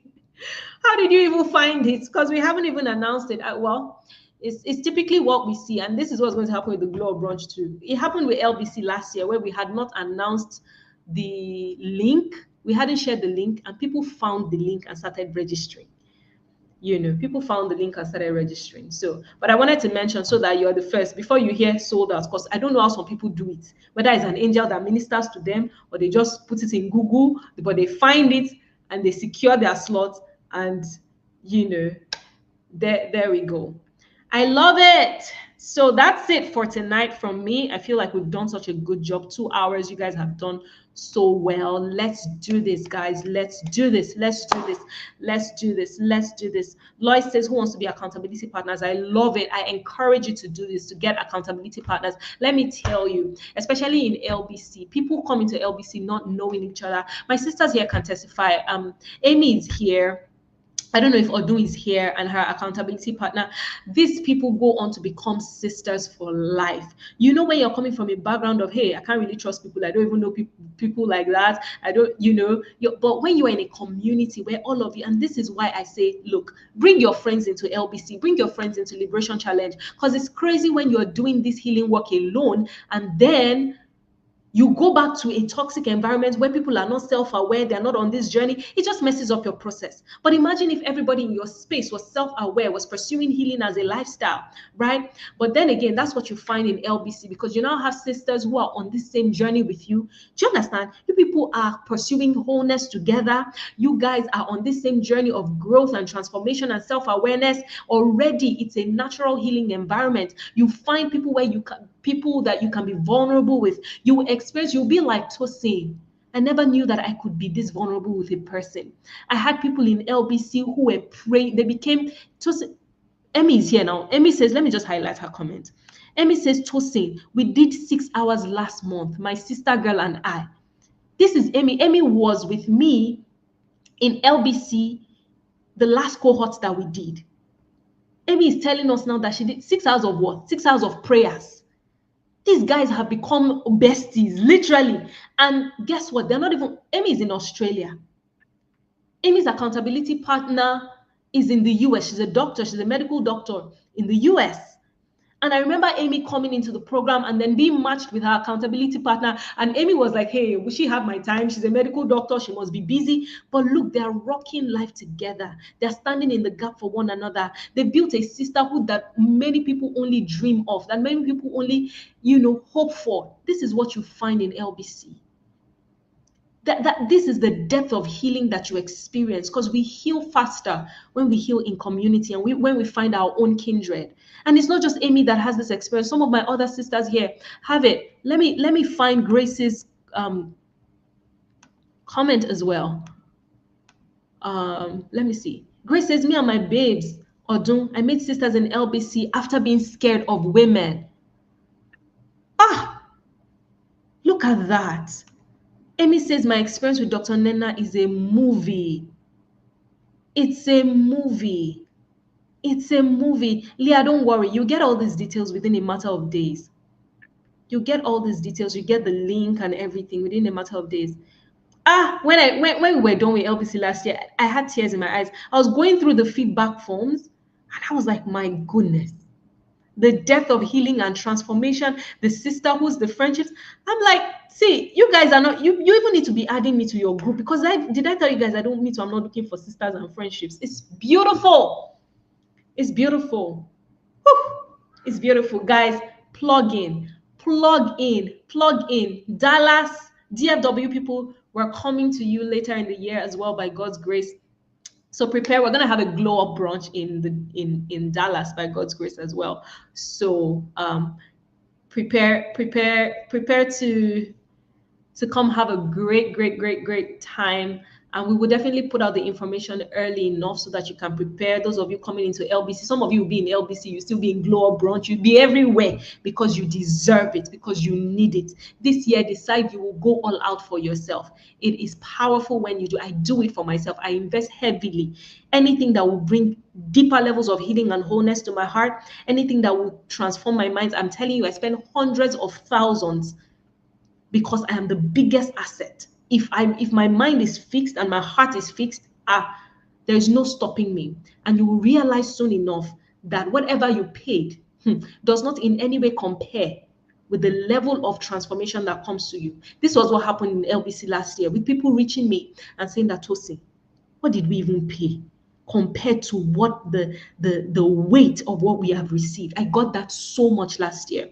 Someone said to me, Tosin, I'm sponsoring 10 people into Liberation Bootcamp this year, hands down. People reaching out to me and saying, look, how can I get people into Liberation Bootcamp? We need to take this thing to the ends of the earth. What did we even pay? And that's my joy. That's my joy. For you to be able to look back and be like, no, now, Tosin, oh yeah, take times 10 of this. Just take it, because do you get? What did we pay compared to what we're receiving? This is what happens. And so I'm just going to encourage you to be willing to go all out and to show up for yourself powerfully. Yeah. LBC is fully virtual. So wherever you are in the world, you'll be able to connect to LBC. We even have support groups, just like we have in Liberation Challenge this time around. There's a support group. If you're in North America or in a different, significantly different time zone than what we have here in Nigeria. Yeah. Grace says what happens in LBC is priceless. And the cash we pay and the outcome doesn't make sense. Yeah, I get that all the time, and I'm okay, because God is. I've learned something called sovereign wealth. The beauty of transformed lives is even such powerful. It's such a powerful reward. It's such a powerful reward, and it's my joy for someone to go through LBC and be like, look, I need to bring 10 people. I'm just going to pay for 10 people because I feel like I cheated the system. But it's good. It's good. I'm here for look at that too. I didn't even know that Grace has written that. Grace was like, I feel like we're cheating coach. Yeah, 100%. But you're not cheating me. Believe me. Believe me. Believe me. Alice says the value was more than the price. Yeah. Yeah. Okay, guys, let's do this. Are you ready for Liberation Challenge? Let's do this. I hope you're settled into your accountability groups. If you're joining those, it's highly recommended. Make sure you're in there, because there you'll be having, learning reviews. You'll be learning from other people, sharing insights, sharing experiences. A lot of healing happens in those conversations as well. However, we'll still be sending you the links to the podcast, so you can keep an eye on your email. You get the links, you can listen, show up well, show up strong, show up consistently, put in the work, get your journals, track your journey, and then I will see you again at the closing webinar, where we'll just wrap things up, charge ourselves up once more, and then we'll take it deeper. And I know that we're connected for a reason, and we'll stay connected all through the year and beyond. I love you so much, and I'm thankful that you have spent this time with me this evening. I hope you found this session valuable, and I hope that it spurs you onto action and to show up powerfully in the next 2 weeks. Rebecca says she has friends she would like to join the challenge. I wish that they would have joined, because this session would have been so key and critical.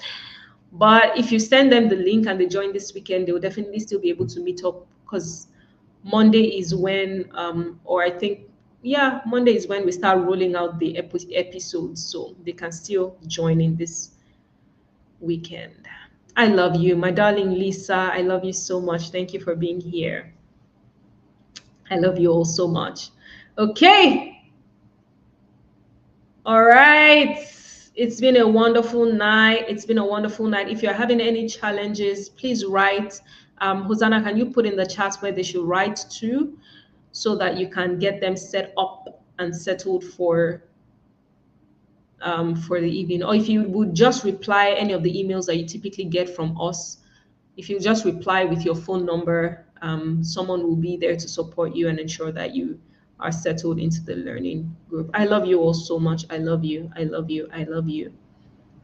I love you. Can someone put the email address? I know that I've seen comments from Hosanna.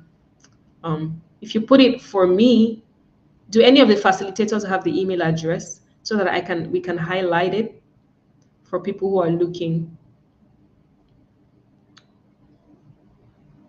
I believe it's Julia says, my first time and first day, and this was amazing. I'm so glad. I'm so glad. I'm so glad. Okay, let's just put it, highlight Coach Inez's. She says, Vera, please check the email you received after registering. You'll find the link there. And if you don't find it, reply that email, and let us share your number, and then someone will add you up. Yeah. Okay, guys, let me allow you have your night's rest for those of you who are in Nigeria, and let me allow you get back into your day for those of you who are in other time zones. I'll see you. Have a wonderful liberation challenge. Let the challenge begin. Good night, everyone.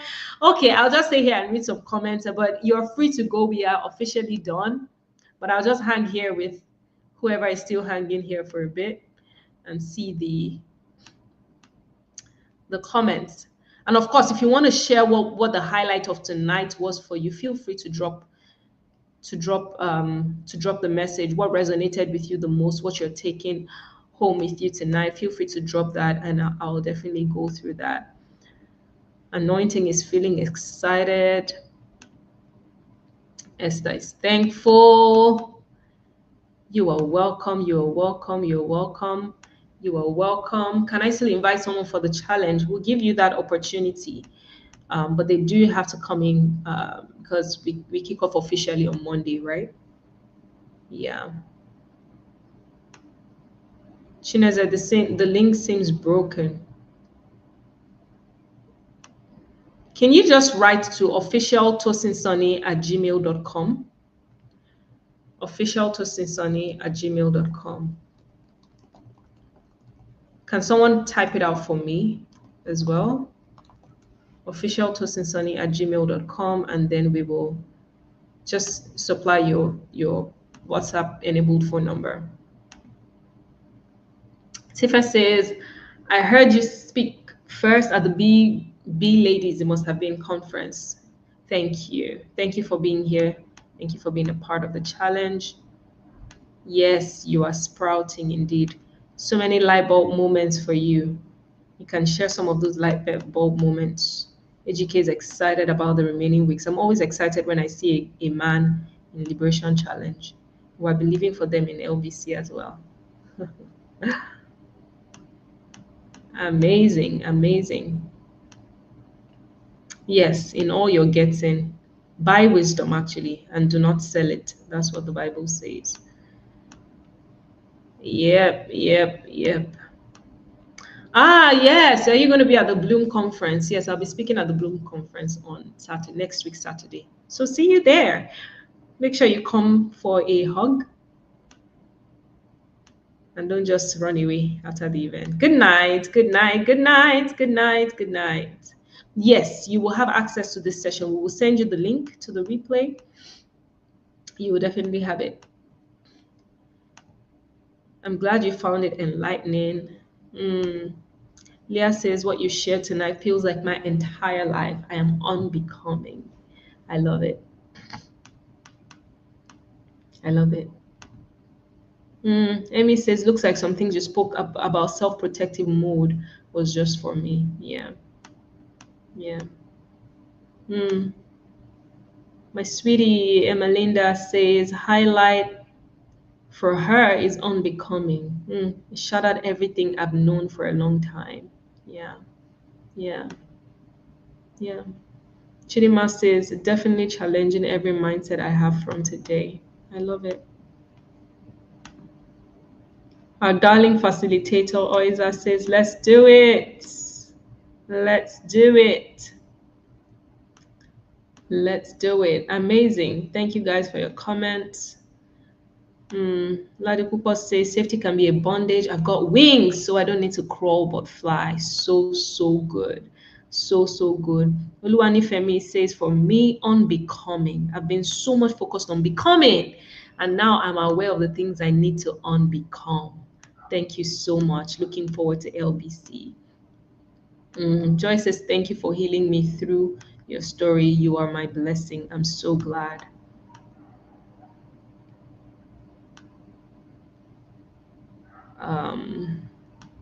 Amazing. Amy says, Tosin, please plans for June so I can book my. Oh, I mean, you want to come to Nigeria all the way from Australia? Let's do it. Let's do it, girl. I'll be in your WhatsApp. I'll be in your WhatsApp. I'm gonna give you all the details firsthand. Firsthand, all the details. Ah, gosh, it will be such a joy. Amy, so don't put my heart up and then crash it too, because my heart is already bursting with joy at the thought of seeing you and hugging you and just being with you. It will be such a joy. Joy says, thank you for healing me through your story. You're a blessing. Thank you. Thank you for your kind words. You guys are the sweetest. One thing about my community, hey God, you guys are usually so sweet. So sweet to me. Thank you. Jane says, for me, what struck is that the journey to wholeness is more about unbecoming. Oh, that seems to really have struck a lot of people. Major takeaway from Harriet as well. The journey to wholeness is more about unbecoming than it is about becoming. This is recurring and I love it. Rebecca says, she says, I'm so beautiful. Thank you. I watched you first in an interview, and since then I've been rewatching that particular video. Yeah, I feel like it's a resource one needs to go back to again and again. Yeah. Naya is shutting out all the negative voices in her head, and that's her highlight. A highlight was that I'm the biggest investment I can make in my life. That is the truth. That's just the truth. Grace says there's so much more I have access to that a lack of healing has blocked. Yes. I can't wait to step into and become everything I already am. This is so beautiful. This is so beautiful. Tife says, I studied human development and psychology, but this session was on another level, especially the genetically passed down trauma. Yes, so good. Grace says, send me details too. I've been scared of Nigeria. Why are you even scared of Nigeria when I'm here?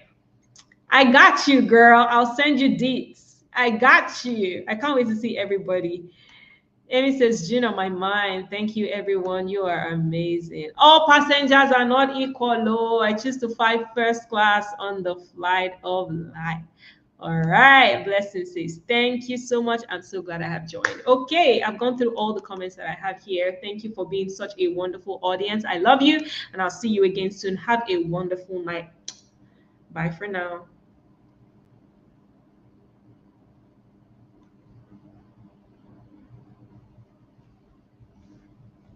This is the email to write to if you're having any challenge.